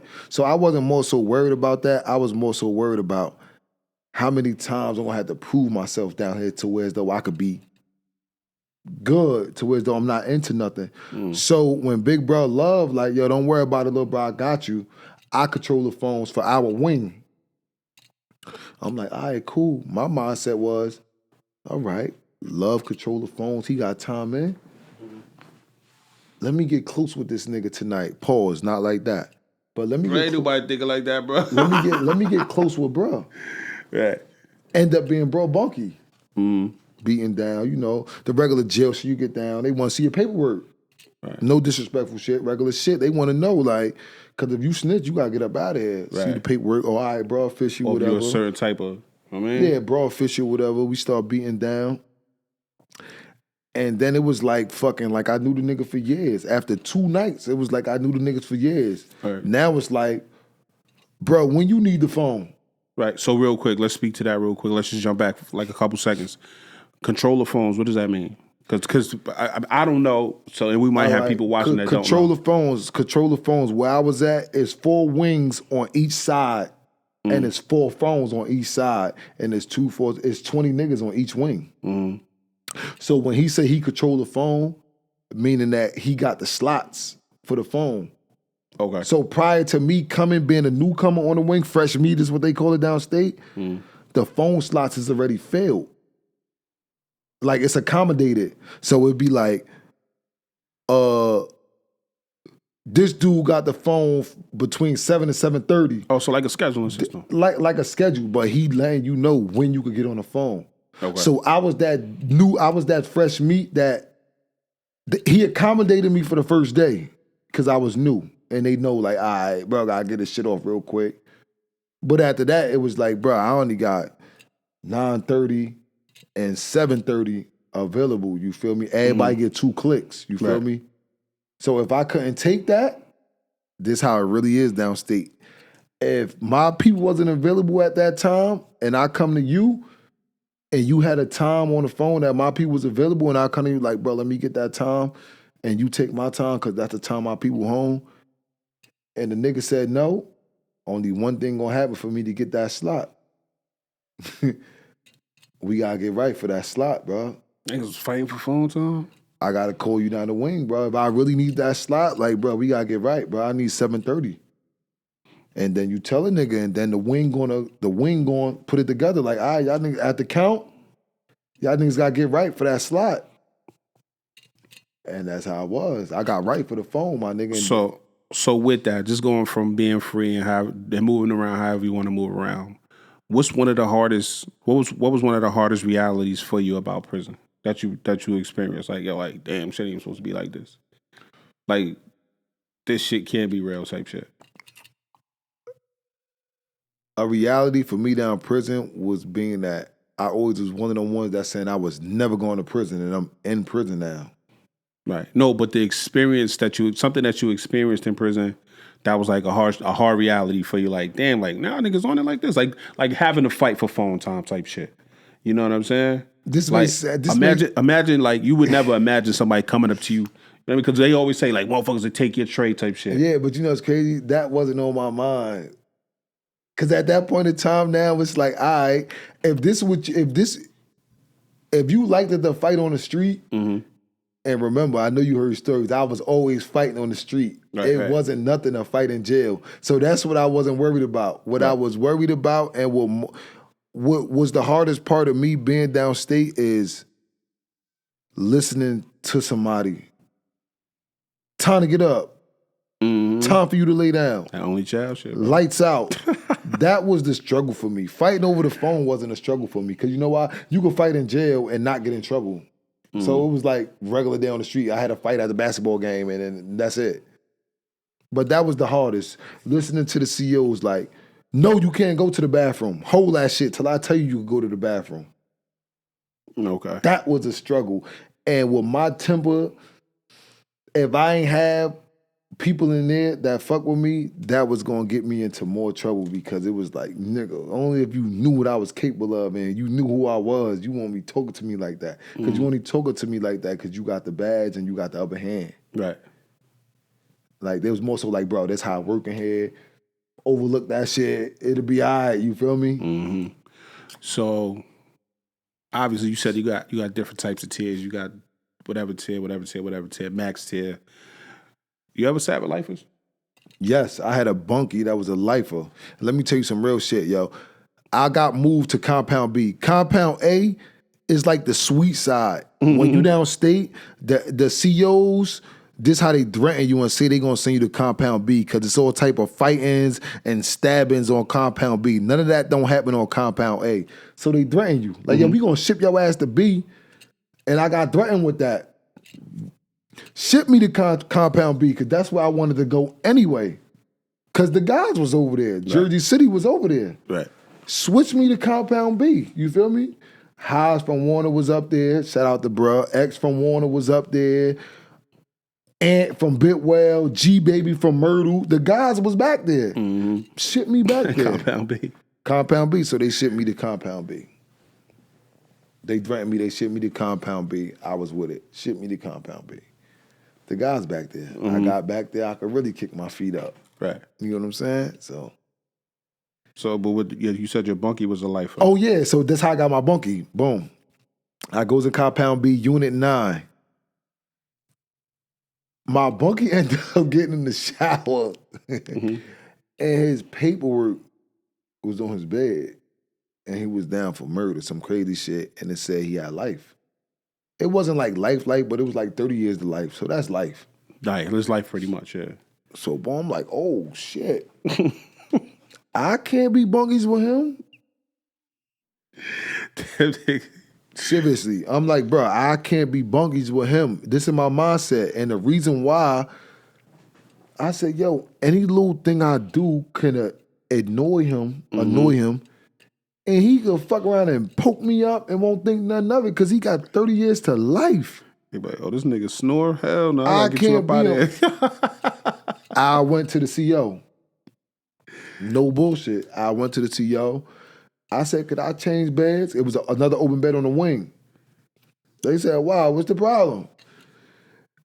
I said, I'm gonna be honest with you. They started laughing.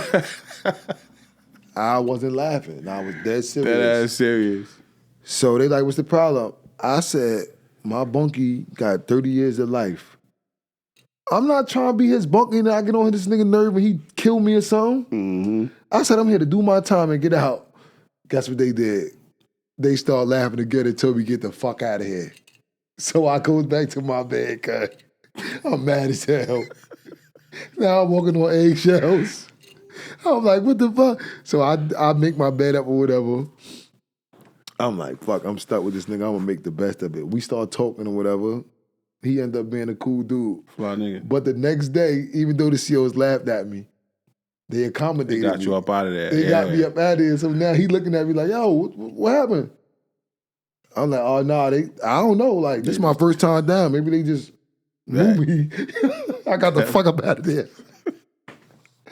Word. But it was crazy. But even though I switched beds from being with the dude with life, that ended up being my guy. He was a Muslim brother, and we end up working out together every day. And he turned out to be not one of them. He turned out to be a good dude, but we still was cool, but I wasn't his bunkie no more. That's what's up. And he ended up being a good dude. All right. So how much time did you end up actually doing? I did 3 years, 5 months, 25 days. Okay. And I came home on 3 years parole. That's supervision. I came on 3 years supervision, meaning if I got in any trouble, I could have went back downstate to do that 3 years finish up that I had left. So I came home on that. But being downstate was cool. Me and June, a.k.a. my co-defendant, we did our whole bid together. The streets was talking. Like, oh, Rah told on June, but the whole time me and June did our whole bid together, feet up, laughing, working out together, talking on about the goals. Shout out to bro, rest in peace. A lot of y'all didn't know this, but me and bro had a talk. Bro was a drug dealer his whole life. He was a drug dealer his whole life. Y'all know it, we all know it. When we touched state grounds, his exact words were, I'm not going back to the streets. Shout out to you, bro. My boy kept his job and became a supervisor at his job, and he never came back to the streets, bro, to the day he was killed. My bro ain't never missed a day of work. I don't give a fuck what we was doing. He never missed a day of work. He went to work, bro. Just unfortunately, he was at the wrong place, wrong time.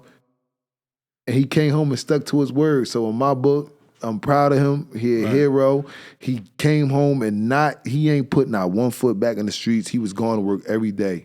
And if y'all knew him, y'all knew that. Like, he stayed to it, man. So one of the things that I can't say, because I've known June since high school, I don't know if it was his first or second year of high school.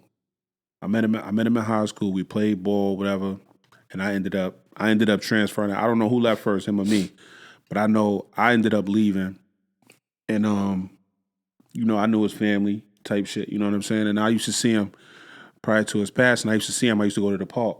I used to be in the park every morning, and I'll see him. He'd be over at the pull-up bar doing his push-up, pull-up dips and shit. He was getting his money. Absolutely. You know what I'm saying? And one of the last things I said to him, I said, bro, I'd be happy as hell when I come to the park. I know I'm always going to see you. I love you, bro. Let's, you know what I mean? You keep it up, I'm gonna keep it up type shit. You know what I'm saying? He wasn't getting me on that pull-up bar. That shit wasn't happening. But you know what I'm saying? Well, But that was bruh, man. That's always gonna be bruh. right, that's a fact, bro. That's the guy. So it smiled at the light up a room. Yes, shit. You know absolutely, what I'm saying? absolutely. So fast forward now, not fast forward, but back to you done. You did your time, you came home. Did you and your moms ever sit down and talk about this is like a threefold question type shit. I'm gonna give you one at a time. Did you and your moms ever sit down and talk about, you know, the time spent? Did y'all have a conversation about everything? Like as far as like the time you spent, how your thought process as far as like, you know what I'm saying? Just like an in-depth conversation about, because obviously you did all that time. You was away. You're not her baby. No, you still her baby, but you're not a baby type shit. You know what I'm saying? So you got to check in and tap in and check your temperature type shit. Our conversation, being that I'm the only child, everybody think that I'm a mama's boy. I'm not a mama's boy. I'm really not. But I'm the only child. If you say so, bro. No, I'm really We all not. are though. Like you might take that and you might be relating that term. You know what it is? in a way. You know what it is? Some people, when they say you a mama's boy, some people think that their definition of a mama's boy mean like you need mommy. Like you can't venture out on your own without mommy So what's your approval. definition of it? I'm not a mommy's boy far as I gotta call my mom like, Mom, what you think about this? I make my own decisions. Right. You got some mommy boys who need their moms like, Mom, what you think? Right, but but you might be attaching a negative connotation to the term mama's boy because at the end of the day, if your mom's call, you gonna go. Yeah. You know what I'm saying? So essentially, you still a mama's boy type shit. It's It's not a negative thing. No, it ain't. Like a lot of people be like, "Oh, you a mama's boy, you a bitch." That's not the case. Yeah, if you know what I'm put it saying? that way, then yeah. But when I came home and talked to my moms, it wasn't. You know what it was? It wasn't like crazy. It was more so like, how you feeling? How you feel being out? Do it feel weird to you? Like, it was more so like she kept it on me. Like she ain't pressing me with questions. She just was more so like, how you feel? Like showing me new shit. Like, look, we done did this since you been gone. This changed since you been gone. She was more so like bringing me up to speed. Okay. Like with everything that went on. And then it was like, so what you want to do with yourself now that you home? Right. And more so like being a mother, like Rah, since you been gone, there been a lot of shit going on with the projects, like a lot of shootings. I don't want you involved in that. And my words to her was, you ain't got to worry about me. I'm not going back to jail, Mom. So with that, if my hands get called for, I'm not going back. So with that, right? My question is, did you ever apologize, or did you ever feel the need to apologize, or was the fact that you just came out here and you got on your shit and you stayed on your shit, was that your idea of an apology? To be honest with you, I never apologized to my moms for me going away, because you know what, I felt though it wasn't no need for apology, because she understood that when I got in trouble, I'm gonna say trouble because it is what it is. Whether you was wrong or right, it was trouble. Right. So when I got in trouble, she knew that I didn't cause the trouble. So that was understood already. So it wasn't no need for, because she told me too on the phone before many times, like, son, I don't look at you different and I'm not upset with you. Right. You defended yourself. Now, if you did that for no reason, then it'll be a different topic. So the only reason I asked that question is because, you know, sometimes even though it was wrong place, wrong time, you might not have had nothing to do with these dudes and shit like that, but still at the same time, it's like, damn, you know what I mean? Like, shit could have worked out different. You know what I'm saying? And not my fault for having you go through that type of shit. You know what I'm saying? It definitely could have worked. Because I'm not saying you was wrong. At the end of the day, essentially your life was on the line.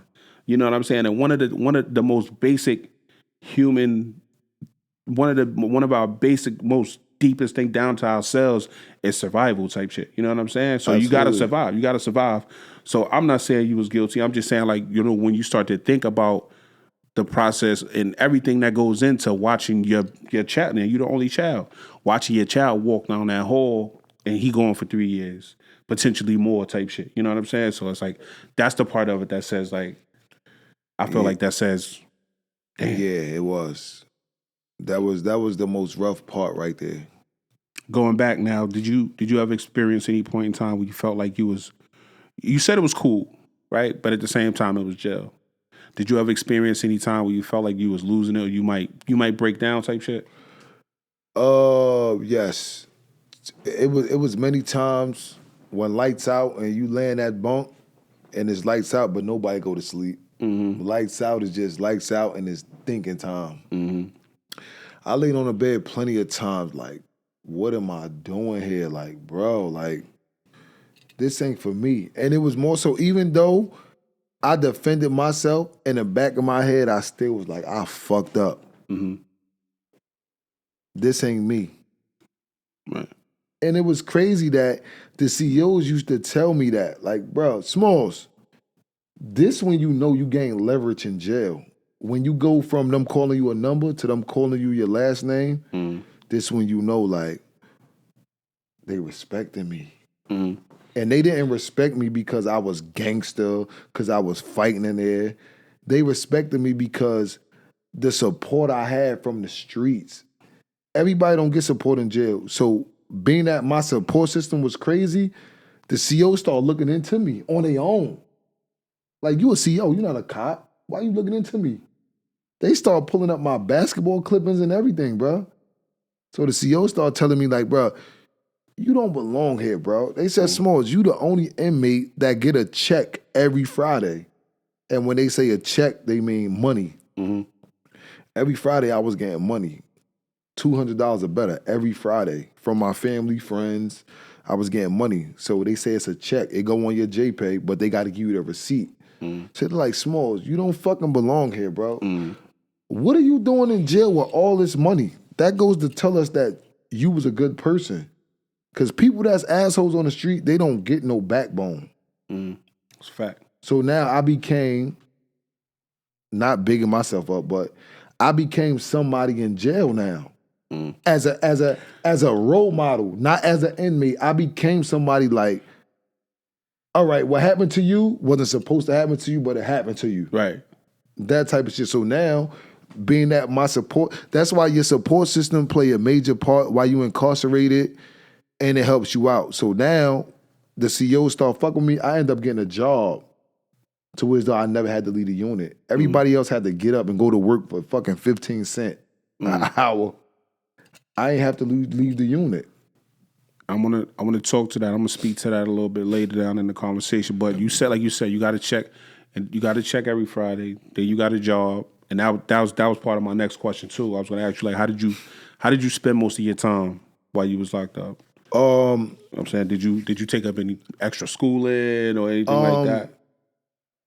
To be honest with you, I took up, I didn't take up like really schooling. I took up classes to better me for when I come out here, and it's working. But sometimes I feel myself going back, but I catch myself, so it's working. I took up anger management. Downstate. You feel like it worked? Huh? You feel like it worked? To a certain extent. Okay. It worked to a certain, and I say to a certain extent because I still react quick, but in the mix of my reaction, I think about it and it slowed me down a little bit. I asked that question for the people. I don't ask for myself because I know. Yeah. I still react quick, but in the mix of my reaction, I start dumbing down a little bit. Like, this what got your ass in jail the first time. You get what I'm saying? Reacting quick. So it worked. I passed. I got the certificate. I took up OSHA downstate. You feel me? Got my OSHA certificate. So it's a lot of things. I wasn't just one of them inmates that was on my bunkie doing time, eating food and working out. Right. To be honest with you. So my time downstate was good. Because I had to make it good because I was there. So basically downstate was, you had to get up for mess like 6:30 in the morning. I never got up for breakfast. I would spoil you downstate. I had the money. I never ate state food. I ate state food in the county because my money wasn't clear. Downstate, I never ate state food. I'm lying. I ate the grits and the boiled eggs because that's my thing on the streets. I ate that. But other than that, I never ate state food. I cooked every day. And for y'all who don't know, I don't want y'all to find out about it, but I'm gonna tell y'all about it. I ate lasagna downstate. I ate steak, eggs, fried rice, shrimp, because I paid for it. You feel me? So, I was all right downstate. I was good. I felt though my time went fast downstate because I was comfortable because my support system from the streets made it comfortable. Right. So with that, like you did your time, you was made comfortable. You did your time. You came home, right? You bailed. Not you bailed out, but you came home with the 3 years left on your parole, right? Your adjustment period. No, wait, what's that? My next question. Yeah, okay. Your adjustment period. It's more about your adjustment period when you came home. Like, was there an adjustment period, or did you just hit the ground running? You know what I'm saying? And reestablish. My bad. I'm talking out the mic. And reestablishing relationships. You know what I'm saying? Did you feel a need to reestablish relationships with certain people, or was it just like we just picked up where you left off? We could start with the first question, right? Was it an adjustment period? Like you home now? You've been home all your life. Then you had to go do this time. It's like now you back home again. So like, what was that like for you? Far as the adjustment period of me coming home, when I got fully home, I didn't have to adjust because you got to remember I went to the halfway house, so I was already adjusted in the halfway house because I was in the halfway house. I was still in the streets because I was working in the halfway house, so I was able. No, in the halfway house, I was no longer an inmate. I was working my way to being back a human being. So I was working. So I was coming out the halfway house for 11 hours a day. I'm glad you said that. I'm going to touch on that in a second. So I was coming out the halfway house for 11 hours a day. So I was adjusting on my own by being in the halfway house because I was coming out 11 hours a day. I was working on Route 22. My lady, shout out to Sam, one of the best women I ever met, bro. Like, really, she played a major part on who I am today. But I'm going to get into that later on when bro get to that. But I was working. I was coming out the building 11 hours a day. I was coming out the building so much in the halfway house. I had a phone on the streets outside the halfway house that people thought I was home. And they used to get angry. Like, yo, how the fuck you home and you ain't come see us yet? I'm not home. Right. I'm in the halfway house. I'm just able to come out and make money for when I do max out. I ain't got to ask you niggas for nothing. Right. So more so I was adjusted already before I maxed out because I was able to come out in the halfway house, if that answer it. No, yeah, that answers it perfectly. Now about reestablishing relationships. Because obviously at this time you're away from your daughter. You know what I'm saying? So that was the most stressful part. I won't say really stressful, but it was stressful because I'm like, damn, I left, my baby was 4. Now I'm home, my baby 8. So it's like, damn. And it wasn't more so like I had to adjust the relationship because my baby was coming to see me. Right, okay. So we always had to talk, but it was more so like, I gotta make up the time to where I'm near whenever she called because I couldn't be there whenever she called. I had to tell on the phone, like, Daddy ain't gonna make it, baby. Why? You know the kid. Why? I'm in college. I can't just come. Right. So real quick about that. Did you have any reservations about letting your daughter come see you at first? Being that I'm a dude and I was raised different, I didn't want my mom and them lying to my daughter. You get what I'm saying? Like, they used to say I was in college. But when my daughter did come see me, my mom's gonna vouch for that if y'all need the receipts. You feel me? When she first came and saw me downstate in my tans, I told my daughter, like, babe, Daddy not in school. Daddy in jail because Daddy made a wrong decision. And then as she got older, because she grew, when she got 8 and 7, it's like, all right, now she can understand what jail is. She coming to see me in Tabby Hall. She came to see me downstate. She came to see me in the halfway house. Daddy was locked up, babe. Daddy made a wrong decision, and you better not never make the decision Daddy made. And it was like that. Okay. That's. I always wanted to be honest because I didn't want her to find out, and then shit like that come back to bite you in the ass because they hear from other people when they get older. And I'm like, you said you was in school, you was locked up, Daddy. So now when everybody says, she gonna be like, I know, right? I was going to see him. They ain't telling me no secrets. Exactly. All right, we back. Union Street. Yes, where I was at. Okay, cool. So obviously you spent a chunk of time behind the wall, right? You start to develop a a routine, and you start to develop habits, certain habits. You know what I'm saying? That might not necessarily translate to the outside. Do you have any habits that you did you find any habits that you had a hard time leaving in prison, like leaving in jail? No. Like none of the mannerisms and none of that shit. Like just when I first came home, it was more so the sleeping schedule. I used to, when I first came home for like the first 3 months, no bullshit, I used to hop up nervous that I miscount.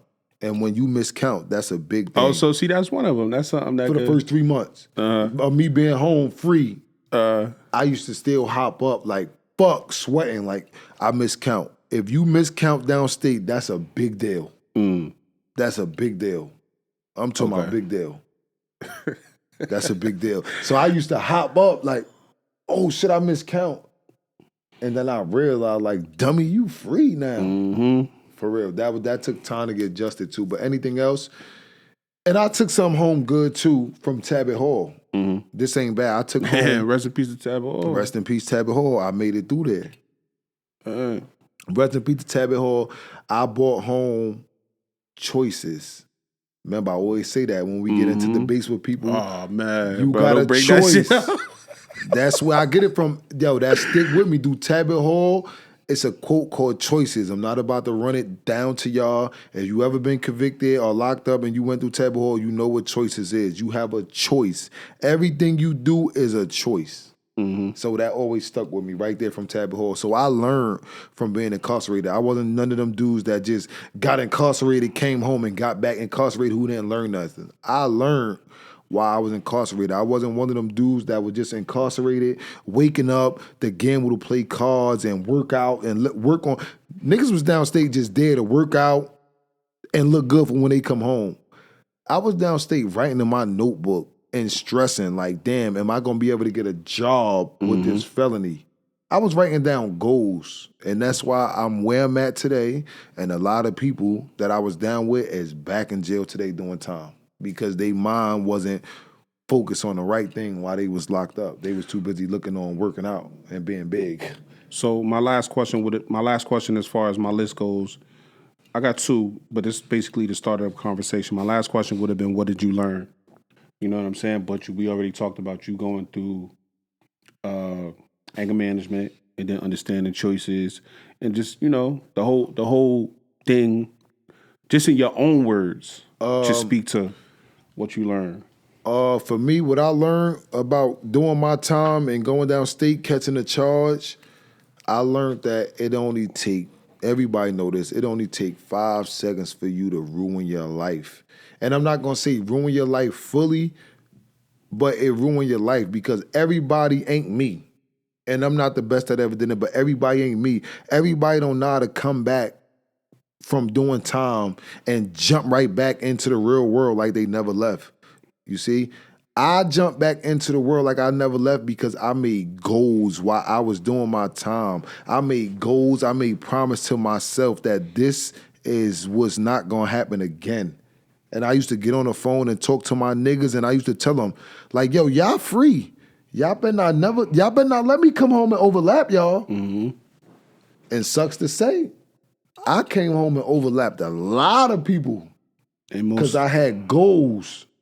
I set a standard for myself that I was going to reach it, and everything I told my lady, everything I told my bros, my fellas, my friends that I was going to do when I came home, I did it.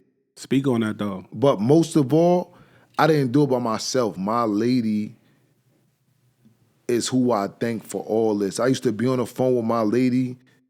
This is why I love my lady. She not just no average chick. She don't love me just because I got a name or because I'm handsome. She saw something in me that I ain't seeing me. And she made me who I am today. So all thanks to her. This ain't just come from me because I know a lot of people look at me and be like, yo, Rah Black doing his thing, or he came home running. Thanks to her, I came home running. Because without her, I'm not going to say I would have been doing bad, but I wouldn't have been doing this good, but I would have been good, if that makes sense. Shout out to sis, bro. You feel me? The utmost respect. The conversations we had on the phone was like, bae, what you want to do when you come home? And no bullshit, Granted, I'm working for the white man now because it pay good. But my first instinct to her was, I don't want to work for the white man, babe. Mm. And guess what she did? I came home. She made sure I wasn't working for the white man. That was something I asked, and she granted it. And when I say that, I say, I can't. This how much I was so stuck into my goals. I maxed out on a Tuesday. I maxed out April 21st of 2020. I never forget that day because it's my little brother's birthday. Shout out to Quay. I love you, nigga. And I was working that Monday. How many people y'all know from jail that did that?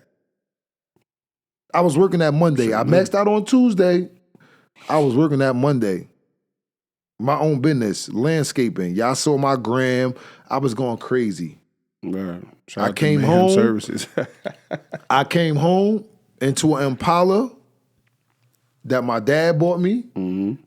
I didn't want an Impala. You know why? Because I told everybody downstate I was coming home to a foreign. Mm-hmm. I kept the Impala for 2 weeks. My lady, did you want it? I don't really want this car, babe. Mm-hmm. I'm giving my pops $500 a month for this car. I don't want this. My lady got my back 100%. What you want then, babe? I want a Benz. All right, how you gonna get your dad back this car? Don't worry about that. Dad, I don't want this car no more. You come get it. Thank you. I appreciate it, but Right. I don't feel I want to pay you $500 a month. Not yet. I'm just getting home. I'm just working. Like, let me breathe. Right. Gave my pops the car the next day. She wake me up. We going to the dealer. I had a couple of dollars coming from the half, but my lady also started saving money for me every week when we started talking. I didn't know about this. We go to the dealer. I'm thinking my little change doing something. We go to the dealer. They runs my credit. I didn't even know my lady done got my credit straight, bro. Shush. This is why I can't, that's why, off topic a little bit. That's why when you saw me go crazy on them bitches in the bar that night over her, that's how I feel, bro. Like, yo, nobody could touch her, bro. Because what she did for me, what she did for me, I give up my life for that girl, bro. That's a fact, bro. Like, let's rewind a little bit more. She held my daughter down while I was locked up. Mind you, never met my daughter a day of her life. I sent her to meet my daughter while I was incarcerated. My lady got cool with my daughter while I was incarcerated. I wasn't there to introduce them. Taking my daughter shopping, sneakers, everything. My daughter ain't miss a birthday, a holiday, or nothing due to that woman. And don't get it fucked up. And don't get it fucked up. And I'm not tooting my own horn. My lady could vouch for it, and I still got receipts for it. I was sending money home from downstate, my nigga, to my lady.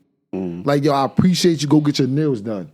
It's my daughter's birthday. Go get her whatever she needs. It's my mom's birthday. Go do this. My lady ain't need me for nothing, but she appreciated the fact that I appreciated her, if that makes sense. No. I used to send her checks home, and she used to say to me, babe, what the fuck is this for? Go get your nails done, because you ain't have to be here. Mm-hmm. You ain't know I was going to come home and stand 10 toes down with you. I could have came home and dissed you. You feel me? Been bullshit out the gate. Bullshit out the gate. You feel me? But that's how it went. Where I started off at. I don't know, but we here now. The belly air kicking in. We here before now. I went back, before I would wind it. Shit, I don't know, nigga. What was you talking about? Before I would wind it back. What you learned? I don't know, nigga. Fuck it. Let's move on. All right, let's so advance fuck the it. conversation. So I'm gonna start back where I started off at. All this happened because of my lady. They say every successful man got a strong lady behind them, and that was my strong lady. Like, a lot of this wouldn't be here right now if it wasn't for her. She got a nigga credit right. Mm-hmm. She held me accountable. She didn't let me come home and do no fuck shit. She held me accountable to everything I told her on that phone. She held me accountable to everything I said. So a lot of this come from. My bad. I remember now. A lot of this come from her. But go ahead. Remember, that's where we was at. We was talking about. You was talking about you having a plan for coming home, and that's when you went in the sand. I had a plan on coming home because she asked me what I wanted to do, and I wanted my own business. So she made that happen. I stuck with the business for 2 years, made good money. Then that started to become a headache, so I wanted to start a new journey, and that's when I end up getting a good job with the county of Hudson County. Now I got my CDLs. I'm driving dump trucks for Hudson County. Great job. I love it. Benefits is out this world. And it's shit fun. And it's fun, and I enjoy working. Right now, I'm straight from work on a Saturday, overtime, and I'll be back at work tomorrow, and me and bro gonna pop out tonight. You feel me? Yeah, they ain't straight for work. He went home, took a shower and shit. I went home and washed. I ain't just get fly, you feel me? And I'll be back at work in the morning, and we gonna pop out. But this is a walk down Rah life, man. My life was fun. My life was crazy. My life was sad. My life was happy. Don't say was, nigga. Fuck you saying was for? I'm sorry. Is. No, was because my life was sad. I ain't sad no more. No. Thank God. But still, at the same time, it's still a process. It's still a process. It's still ongoing. You still on your marathon. I went through all different walks of life, bro. And this may sound crazy to y'all, but the shit that hurt me most, I lost my grandmother while I was locked up. I lost my grandmother 6 months before I came home. You feel me? I lost my grandma 6 months before I came home. That broke me. Not coming home to my grandma. My grandfather still live in my grandma's house to this day. And it's fucked up on my behalf that my grandfather, when he do see me, he say, damn, Rah, you don't even come see me. You know why? I don't feel comfortable going in my grandmother's house without her being there, bro. Cause that was me. You feel me? I did no wrong in my grandma's eyes, so I can't even walk in her house. Like I don't even go in there, and it's fucked up because I don't go see him. But I don't go in there. I would talk to him out the window, but I would not go in there because my grandmother ain't there, bro. My grandmother was my biggest supporter while I was incarcerated. And I lost her while I was incarcerated, and it hurt me the most, bro. It hurt me the most. It almost threw me off track a little bit to where I'm like, fuck it. I'm going to just wild out, you feel me? Because that was, her word meant more than my mom's word, if that makes, grandma overpower your mom, because grandma going to tell your moms, stop talking to that boy like that, and mom's going to listen to grandma. So her word was A1, you feel me? Her word was A1. But yeah, that was the most hardest time. And then doing the time with June, you feel me? I hold all the memories together. We came home. We both stuck to what we talked about. We both had jobs. We both was out here doing good. We came home looking good. We was living life. And then that's when it all just went away, bro. And I can remember it to the day to where as though, mind you, he said it. June used to be in the park working out every day. Every morning. Stopped. I used to take a recording of bro working out and add him on Instagram. Y'all know. I never stopped and chat with him while he was working out. But on this very morning, the day my bro lost his life, bro, the day he lost his fucking life was crazy, bro. Some told me to stop that day in the park. And I stopped, bro. I stopped work. I went over there, fucking with him, beating down with him. This nigga loved me so much, bro. It's just crazy. This nigga loved me so much. The nigga said to me, he was so happy to see me that I stopped because we wasn't getting to spend as much time together as we did before we got incarcerated. Right. Because our work schedules was crazy. And being that I changed and he changed, he liked to be outside on the weekends. I'm going in the house at 1 o'clock, June. I'm not staying out till 4. June to stay out till 4 in the morning because he feel though he worked hard, which is respect. You feel me? But that was still like a part of the life that he lived prior to. But he felt though. I'm working Monday through Friday. Friday nights and Saturday nights is mine. I'm staying out. My girl not pissing me off. I'm staying out all night. I was leaving him. So we wasn't getting to spend time how we used to because we both grew up and it was adult time now. We was grown men, household shit, you feel me? And that morning when I stopped to see him, bro, it was like everything. I remember that shit like it was yesterday. And he was like, yo, I don't care what you got going on. I'm getting off early today. You feel me? So I better see you. And my words was to him because I was supposed to be where he was at. You feel me? He like, what you got going on tonight? I'm like, June, I'm going to Poe concert. You feel me? He like, oh, word, that's what you fucking with? I'm like, yeah, you gonna fuck around? He like, yo, this is his exact words, bro, and it's crazy, and I'm kind of aggravated that he went back on his word, but it is what it is. His exact words to me, yo, well, you go to that, I'm gonna sit this one out, because this bro, first show being home, I know it's gonna be crazy in there. You get what I'm saying? So he like, I'm gonna sit this one out. I'm like, all right, but I'm gonna let you know how this is. Mind you, Poe fresh home, I know his show gonna be crazy. I'm like, I'm going. Dab each other, give each other a hug, whatever. I go my way, he go his way. Fast forward, I get off work, I hit him, Joan, you ain't going? He like, nah, I ain't going. I'm like, all right. I go home, take a nap, get up. This when I first got my PC, I'm playing GTA on the PC. Right. My bruh hit me, FaceTime me. Mine was like 8 o'clock. Like, bro, where you at? I'm like, yo, I'm in the crib. He like, man, we waiting for you. I'm like, oh, word?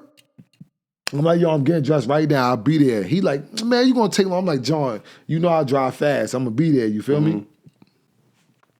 Hangs up the phone, start getting dressed. You feel me? I'm in my man cave, bro. I swear, I kid you not.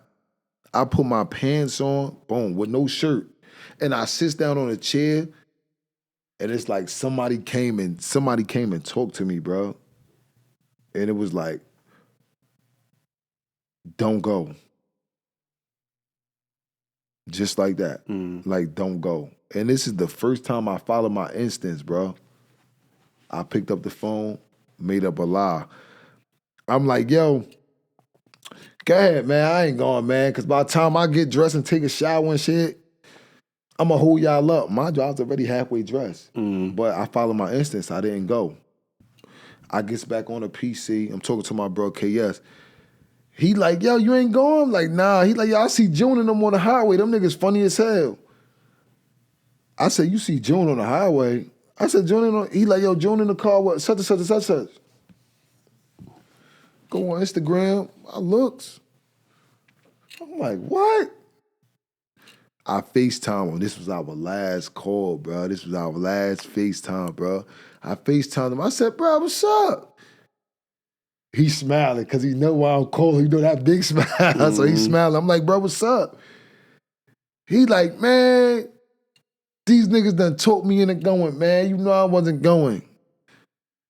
I'm like, all right, be safe. I love you, my nigga. He like, all right, I'll get with you in the morning. Hangs up, boom, back on the game, thinking nothing of it. They gets down there. I FaceTime him again. He like, yo, we made it. I'm on FaceTime with him, but he not talking to me. He talking to one of the other niggas he went down with.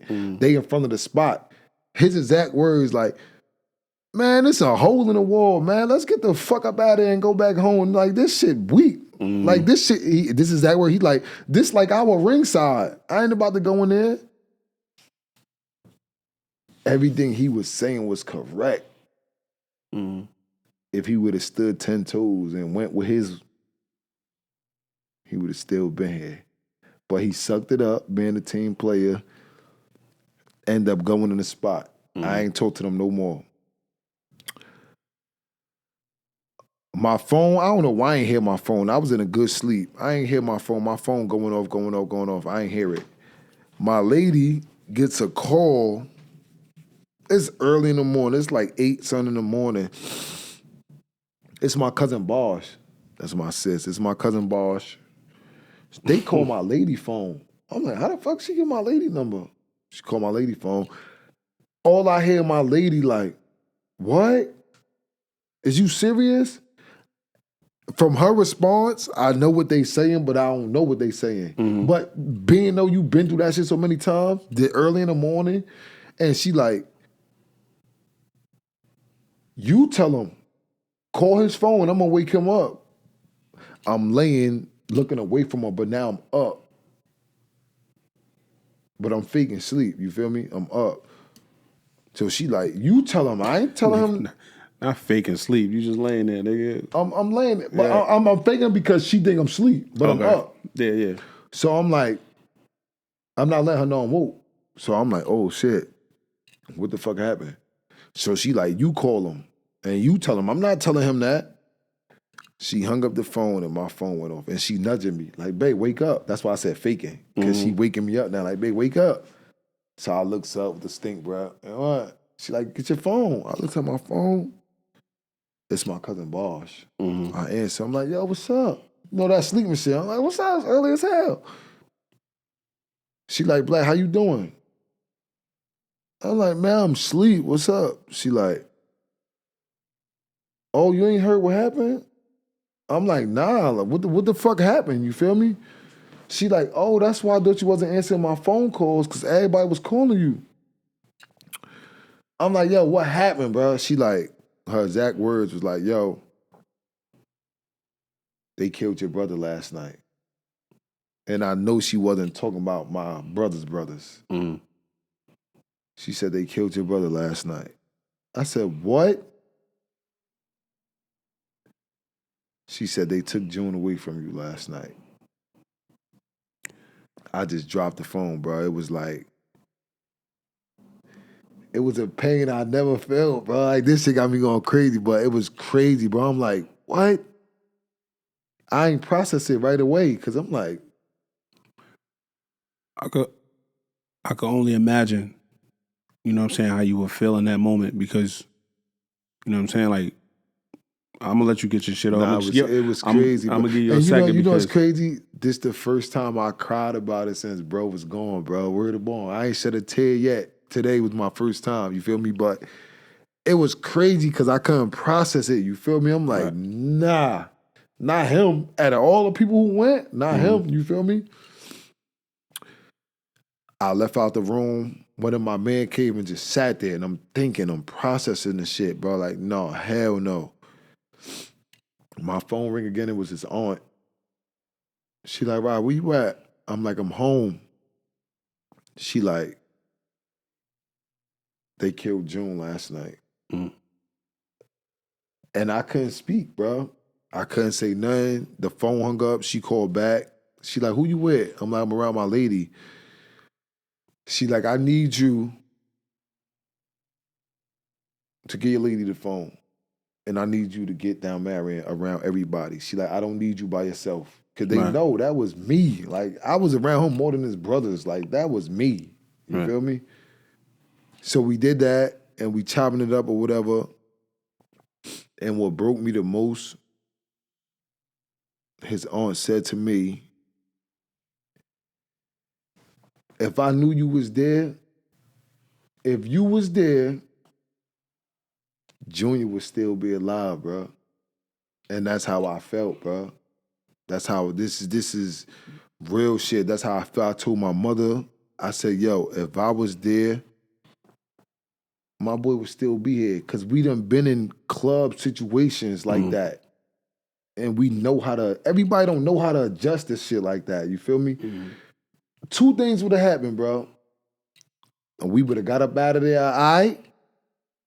Or we both would have been shot and survived to tell a story, bro. It was no way that he was dying alone, my nigga.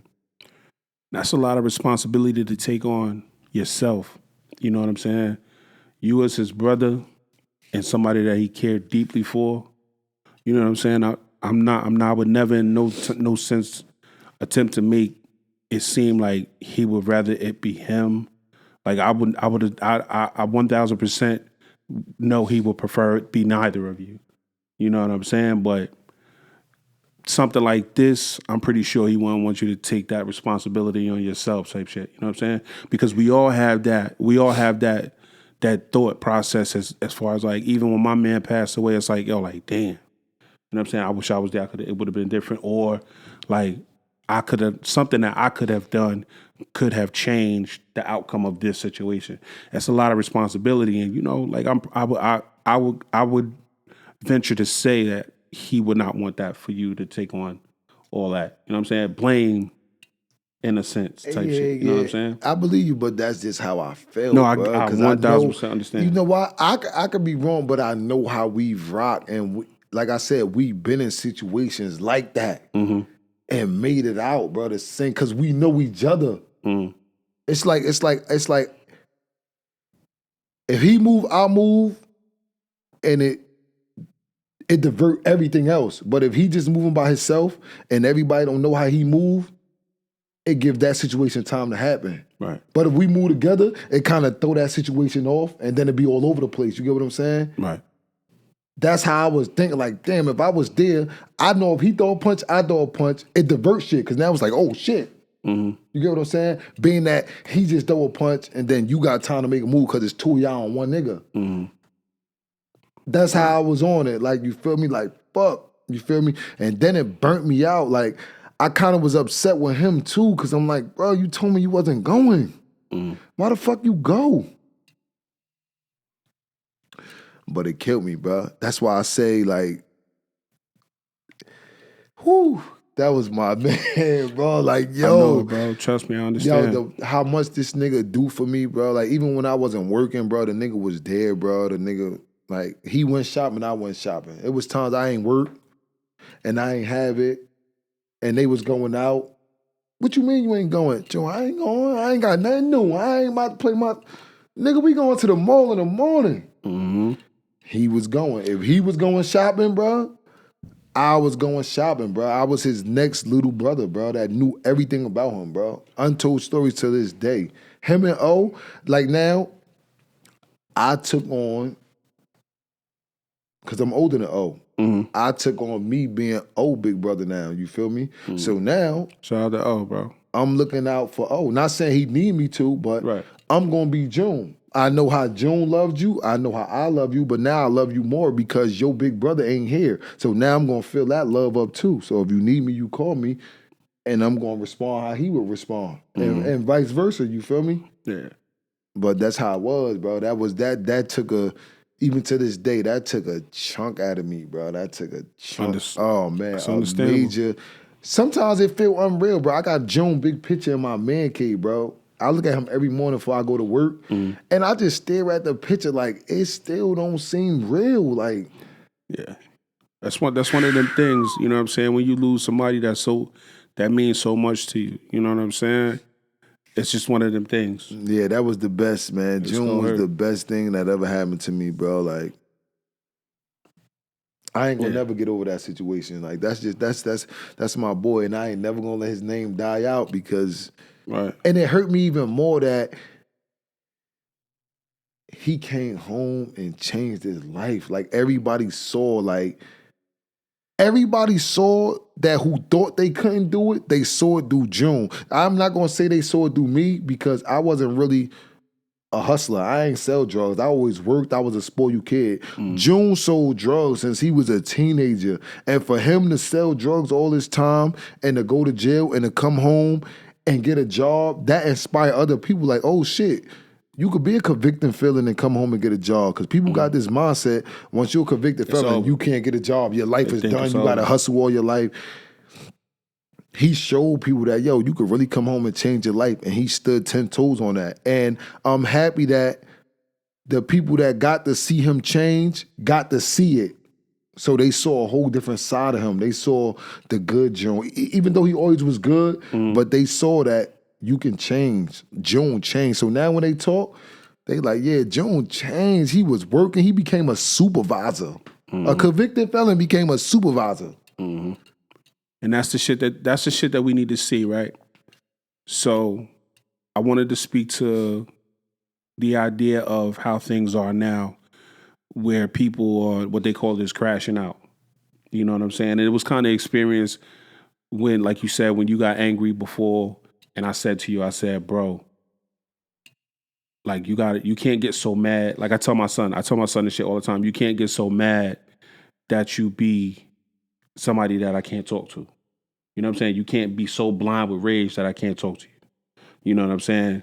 So I want you to real quick, just to step away from that because I see how emotional you get when we reference it. It's not to take away from nothing from that, but just to get you out of that space real quick.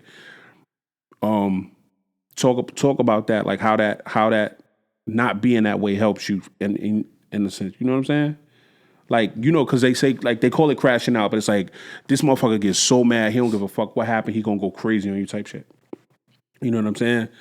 you're no longer in that space. Sometimes you can get to like you can approach that, but you right before you get there, you pull yourself back. You get me? Yeah, so just speak to that real quick. This is a new term that young people use, crashing out. Right. This is just another word for me that I was using when I said I blacked out. So when it's go time, it's go. Once you black out, you black out. So now they say crashing out. Whew. You want to take a second, bro? I used to crash out a lot. You want to take a minute? Or you good? No, I'm good. All right. It just certain words. Not I'm off June, but certain words bring you back and make you think about your life. Like that blacking out shit just brought me back to the crime scene that night when I blacked out. So when they say crashing out, it's like, whew. I done crashed out many a nights because that's the new word for blacking out or wilding out. It's called crashing out. So I done did that many a times. And some of it ended well and some of it didn't. That's just a term like, we weak. I was weak. The word crashing out is weak. We don't have control over ourselves. So it ain't a cool term to be like, yo, I crashed out last night. Nah, in reality, we was weak last night. We was weak-minded last night. We let a character get the best of us last night who wasn't even worth it. So that... And I'm not fully over, I'm going to use their term. I'm not fully over crashing out because sometimes when the opportunity presents itself, I crash out, but then I catch myself before the accident, if that makes sense. Yeah. I catch myself and be like, oh, what the fuck am I doing? This nigga ain't worth me about to be jammed back up. Let me chill out. Like I'm going to go back to the situation with you when you like, bruh, you going to feel crazy in the morning that you just did all this. And it ain't take me till in the morning. It took me 5 minutes later to reevaluate the situation. And I'm not a prideful nigga. And what I do, I turn to you and said, bro, you was right. I feel dumb as hell. I just did all that dumb shit for nothing. It ain't even worth it. And that's called growth and mature. 100%. When you can admit your wrong and own up to it, that's growth. Right. But you do appreciate where you are now, though. Oh my God, absolutely. Because I appreciate the way I am. That's why I tell people when people be like, you regret going to jail? No. It made me be able to know how to adjust to life and know how to handle situations different. So I appreciate where I'm at now. I'm not 100%, but I still crash out, but I catch myself before the accident. And that's what I was, that was going to be one of my questions, but I scrubbed it, like regrets, as far as regrets go. You know what I'm saying? I know, because we speak. You know what I'm saying? And I was attempting to find a better way to say regret because... But I remember before when you asked me that and I said I don't regret nothing. Right. Let me clear that up because I ain't clarified that the right way. I don't regret what I did to defend myself or regret jail. What I do regret is the stress I put on my family. Because what we don't realize is when we go to jail, we not just in jail.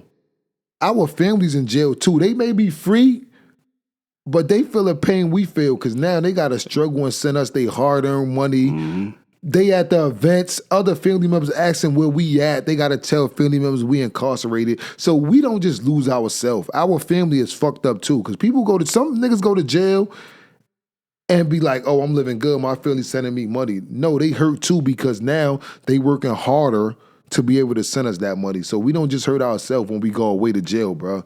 We hurt our family as well. And a lot of people don't understand that. Like, granted, my family was good, but they also was hurting because they was missing me from all the family events. They giving my daughter birthday parties and I'm not there. So we hurt the family at the same time. So the hurt wasn't just coming from the money shit. You know what I'm saying? As for from your experience, it wasn't coming from, it was just that somebody that we would love for them to be here, they not here right now. Type shit. The hurt wasn't coming from the money, it was coming from the memories. Like once again, let's go back. Everybody lose somebody while they locked up. I lost my grandmother. That hurted me the most. I wasn't able to hold my mother while she was grieving over her mother. That's what hurted me. Like, damn, my mom's out there stressing and I'm in here. I can't even talk to her. I can't hug her because she lost her mother, you feel me? That's when I say that it hurts because one of the conversations was like, from my mom's like, I had my brothers and them, but I ain't have my son here to hold me while I lost my mother. You get what I'm saying? Right. So it just don't affect us. It affects everybody when we go to jail. And that play a part in your mental too. You know what I'm saying? Just to have to hold on to that type of shit. You know what I'm saying? Yeah, because she like, my sister got her son and her daughter. My uncle got his son and his son. I'm here, my son in jail. So now they kids got to grieve me. I would rather my son be here. Mm-hmm. So it hurts everybody. Right. You feel me? Right. So just to speak to the the idea of what you just said, it's not just you in jail, it's your whole family in jail, right? So we had a conversation a little while ago. It was just because we talk, me and you, we talk. That's what we do. Like Absolutely. when motherfuckers think we just sit around. Now we're not just sitting around and drinking. Facts. We exchanging ideas. We bouncing ideas off each other. We talk. We get to it. We express Absolutely. it. You get me? So I gave the analogy of niggas that peaked and they talked. All they got is the story about when they peaked, when they dropped 40 in high school, type shit. You know what I'm saying?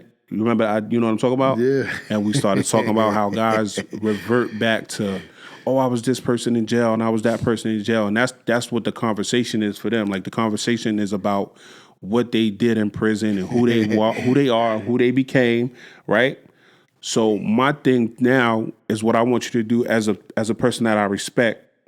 You know what I'm saying? It's not that I don't have other guys that I respect that went to prison, but as a person that was willing to come sit up here with me and speak about your experiences in prison, I want you to speak to the idea of why is it that we've come to a point where young black men have now see prison as a rite of passage. You know what I'm saying? Yeah, like, that's crazy. You know why people look at that? And this is my point of view. Once again, it's just my opinion. Everybody have different opinion. You know why people come home from jail and all they got to talk about is jail? Because they never seen nothing. Mm-hmm. They never been nowhere. And it's just the right people, places, and things. When they came home from jail, they didn't change their surroundings. They didn't experiment. They went back to where they was at that got them in jail. When I came home, I changed people, places, and things. Mm. I started being around people that motivate me. I started being around people that was on a higher level than me to motivate me to get where they at. So I changed my surroundings, and I changed a lot of people because this is what people feel to realize. While we out here doing what we doing in these streets, and we with gang and we chilling with the bros, when you go to jail, them bros forget about you.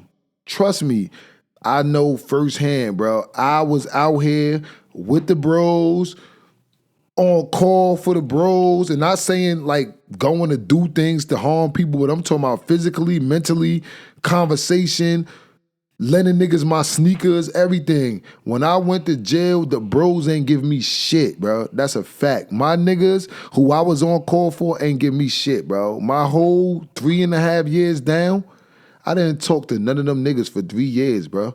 I talked to my lady, my mother, my father, and outsiders from outside my bros who fuck with me. I didn't talk to niggas who I was with every day when I was home, bro. So them niggas gonna forget about you, man. Just think about that, bro. Them niggas gonna forget about you. But I still love them. I ain't come home and hold no grudge to nobody because at the end of the day, they didn't put me in jail. I put myself in jail and they wasn't obligated to be sending me money or sending me pictures. That was just something they should have did being a so-called real friend. So I didn't hold a grudge towards nobody. I just looked at niggas different. Niggas ain't do nothing for me while I was locked up. I did my own thing. My family held me down. A couple of my friends hold me down. But the niggas who I was 10 toes down with, holding them down, they did nothing for me while I was incarcerated.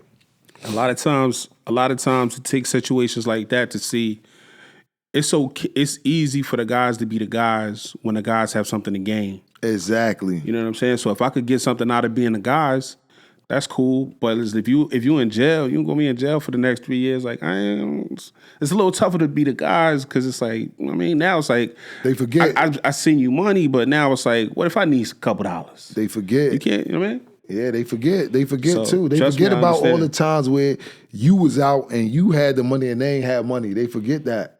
But 100%. Then you know it's crazy. It's easy to forget that though. But then you know it's crazy when you come home. And being who I am, when I came home, now everybody like, oh shit, bro. Mm-hmm. What's up, bro? You doing your thing. Mm-hmm. And you know me, I'm like, what's good, bro? Da, da, da. But in the back of my mind, I know how to play you. I know I can't count on you. So being that I know that now, you can't count on me. But I'm your friend though. Oh no, you still my nigga. You still my nigga. But you know, no grudge towards you, but I know how to play you niggas. But you gotta understand, like I can't be there for you the way that you wasn't there for me, type. You know what I'm saying? Like I can't do for you exactly. Like I mean, it's just like it's not. It don't make us like but opposition. You know what fucked me up though? It wasn't more so that you niggas ain't sending me money or none of that. It was more so ask about me. Mm-hmm. Like, yo, I used to get on the phone with my mom's, and when she used to tell me that people asked about me, it used to blow my mind. Like, why the fuck is son asking about me? Mm-hmm. I fucked it with son, but I wasn't with son every day. How the fuck he give him my mom? Matter of fact, I'm gonna say a name. Shout out to no. This is a good thing. Shout out to this is a good thing. Shout out to Bo Gregory Moore, bro. Little Bo from Marion. That was my boy. I wasn't with him every day. He way younger than me. We passed by. We played ball together. That dude went out his way to send me money while I was in jail, bro. Mm-hmm. He didn't have to do that because that wasn't my everyday partner. We saw each other on a basketball court. He was younger than me. We never hung out together. You get what I'm saying?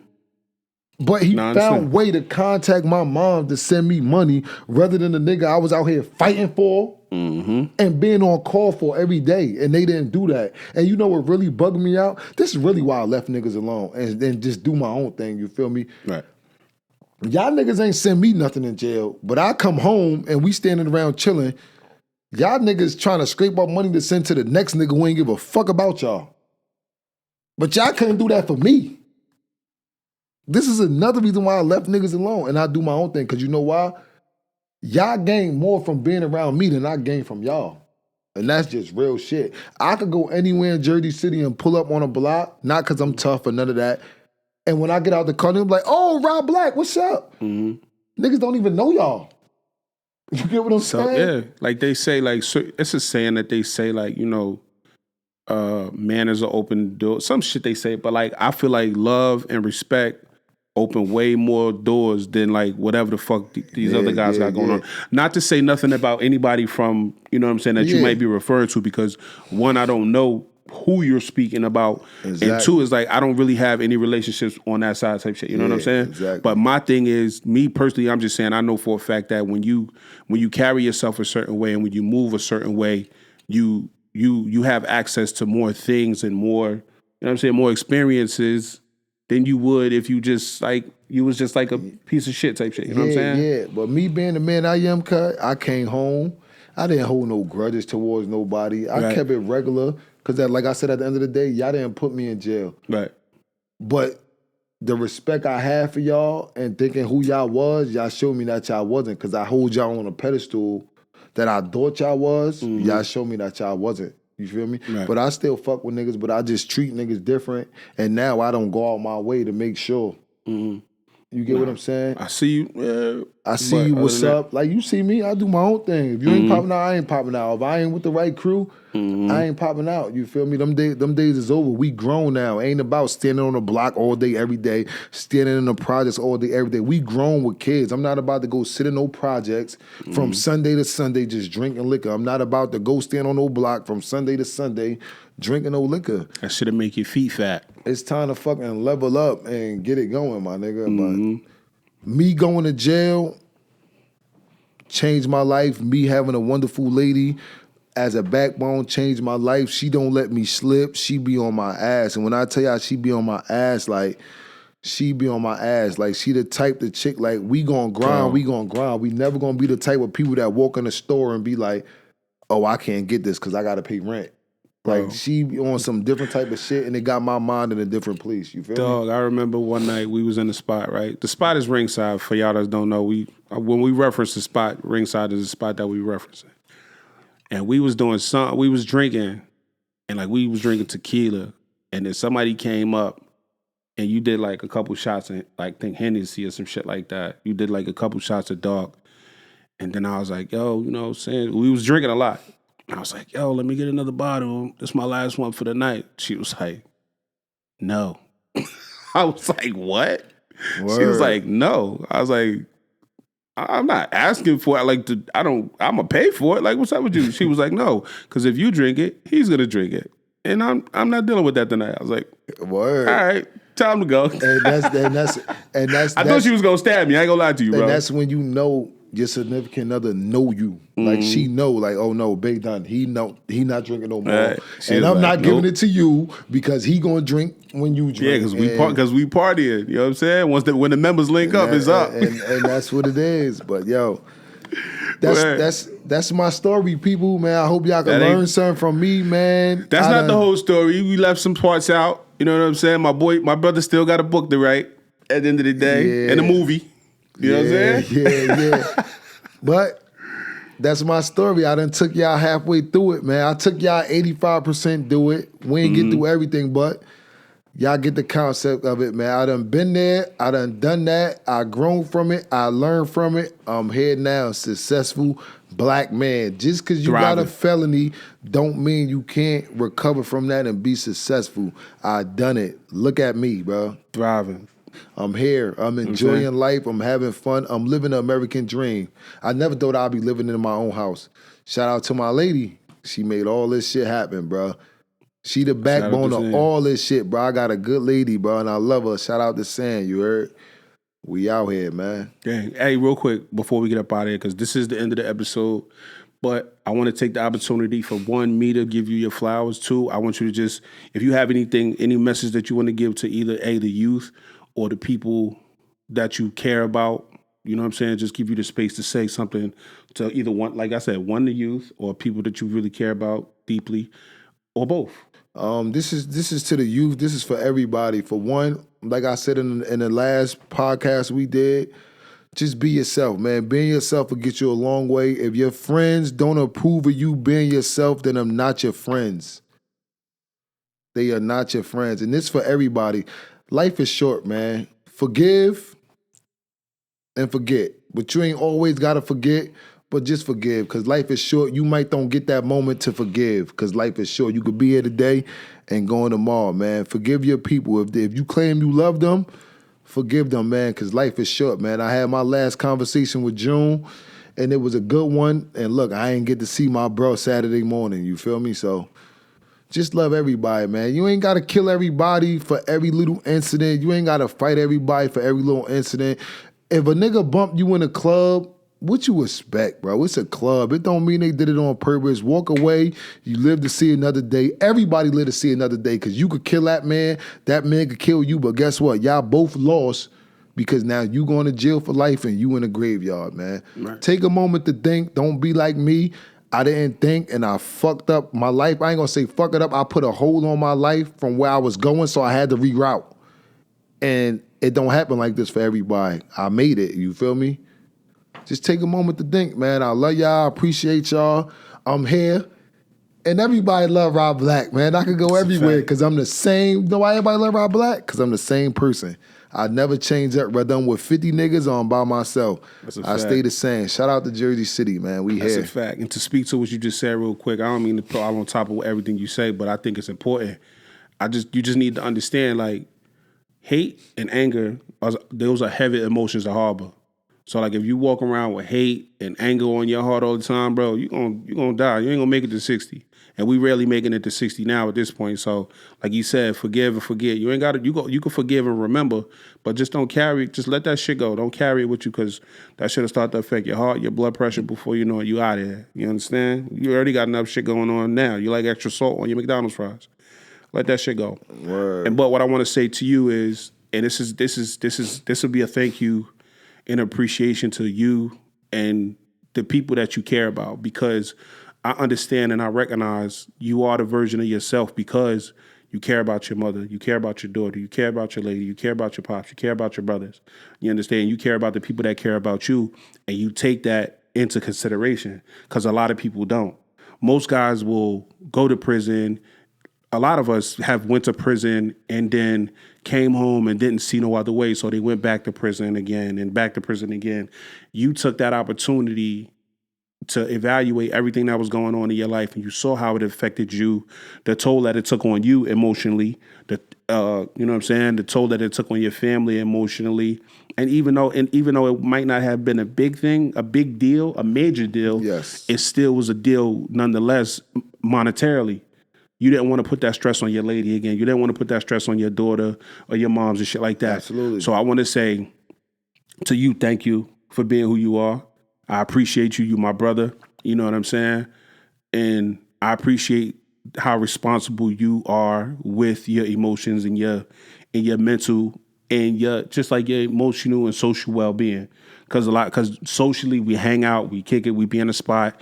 It's a lot of times we could get caught up and you could snap and say, but we don't. I mean, we all here for a good time. Exactly. You know what I'm saying? And that thank you goes, like I said, that thank you goes across the spectrum. And I want to say thank y'all for meaning so much and being so much to this man that he considers your thoughts and your emotions and your feelings. You know what I'm saying? Something about like one hand washes the other in this sense. You know what I'm saying? So your mom, your lady, your daughter, your father, your brothers, one hand washes the other, and them being who they are to you makes you who you are to them, which creates a better product for all of us. Exactly. Like you just said, everybody loves Rah Black, and everybody don't love you for just no reason. Yeah. It's something about you that makes all of us love you. And I just want to say thank you for being who you are for all of us. And I want to thank your people for being who they are for you, which in turn gives you to us type shit. You know what I'm saying? Thank I just want to say thank you, and I appreciate you, my brother. Absolutely. You know what I'm saying? Know, man. Follow me on the gram, man. That's Follow my life, me and my lady, man. We be lit, man. We give y'all all the updates on the restaurant. Rah Black _ That's it. No, _ Rah Black or Rah Black _ one of them. But I'll tag him in the episode description. And what's the other one? We just lit or we love? What's the other picture? Oh, we just dope. We just dope. There you go. Well, I tag that one too. I tag Sanj. Word. You know what I'm saying? So that's it, bro. We reached the end of the episode. We reached the end of another successful, informative episode of Union Street. I'm taking shit serious. I got these cards, whatever the fuck those are called. You know what I'm saying? I want to thank you for coming out, bro. Same. And we like all feedback. Like if y'all got feedback in the comments, give me some feedback that'll make me a better person. We into all that. We take everything and we learn from it. So anything y'all think I said wrong or out of pocket, give me some feedback. We learn from it. Tell me how great I am. I like that. I'd rather you just tell me how great I am. Don't give me no constructive criticism. Just give me compliments. We raw and we uncut. We don't edit nothing. Hey yo, real quick, we out of real shit. We out of here. I want to thank y'all for pulling up to another episode of Union Street, where we have the most interesting conversations on the internet with the most interesting people in the world. Thank y'all for tuning in. Shout out to the members. We out of here. Yes, sir. I should have tossed my cards at the camera. You heard, right? You should hit the camera like. Wait. We never talked about how you got to the point why they started chasing you, bro. Wow, how we missed the most important part. Word. All right, we gotta know how all this shit like what made these niggas hop behind you. Damn. We never talked about that. My bad. So let me jump back into it. I don't know how we forgot the most important part, but how I found out why they hopped on my ass, it wasn't until a couple of days later. Mm-hmm. Let me rewind it a little bit. The people who I got into it with, they family owned the bar on Mallory in Virginia. So I'm gonna speed it back up. Her pops went in the bar a couple of days later, and they was talking about it in the bar. They didn't know that was my step-pops at the time, so they was discussing it in the bar. And come to find out, the reason why they got on my ass, because they thought I was the people that sold them the bad dope. Crazy, right? They almost lost their life. I almost lost my life to the system for a fucking mistaken identity, man. Mistaken identity. And I don't even track, but you know what? They saw the car. They saw my jewelry. I ain't have 10 at the time, so they figured I was the person that just served them. And they was on my ass. You know, they don't play about their medicine, you feel me? That's wild. And that's how that shit took place, just like that. In a blink of an eye, everybody almost was done. Me and I could have been done to the system, and they could have got killed that night. But thank God that ain't happened. We both got a second chance at life, and hopefully we both learn from it. I know I did. I don't know if they did, but I did. Right. Damn, that's wild. And that whole just misunderstanding, and that speaks to a lot of it. That one small little misunderstanding, miscommunication, or whatever you want to call it, sent your whole life into pretty much a whirlwind of like just unfortunate events type shit. Absolutely. And, you know what I'm saying? That's crazy. And I don't regret it because, God show you things in different ways. So maybe that was his chance to tell me, like, Right. I ain't gonna send you away for a long time, but I'm gonna sit you down and let you rethink the way you doing and the people you hanging around. And it worked because I sat down and I took that time and I got my mind right, bro. So it really helped, bro. Right, I was about to say it changed the way you thought and you saw things and you reacted to situations. It really helped, bro. It really helped. Made me rethink life, and I got it. Man, I'm grateful for it. Absolutely. You know what I'm saying? And I'm pretty sure everybody that love you is too. So that was important. I had to get that out there. I had to let y'all know, like, Word. How did we get here, nigga? Like, why the fuck was they chasing you? Like, what did you do to them type shit? That's how it was, man. You know, we need context and we need understanding. We need clarity. We want to leave y'all with as much clarity as possible as far as the life and times of Rah Black. Absolutely. You know what I'm saying? I'm looking for somebody to help me write a book, man. Reach out to us, man. Word. I need to put a book together. Everybody keep telling me that, my lawyer, my friends. Because this shit was like a movie. People wouldn't believe it if they didn't see my discovery about how it really went down, from them crashing my car, pulling out the machete. It really was a movie scene, for real. Niggas pulled out the machete. That's crazy. But all right, yeah, let's get out of here, man. Word. Again, I appreciate you coming through. Most interesting conversation on the internet with the most interesting people in the world. Let's go. I'm out of here. Yeah, Rah Black.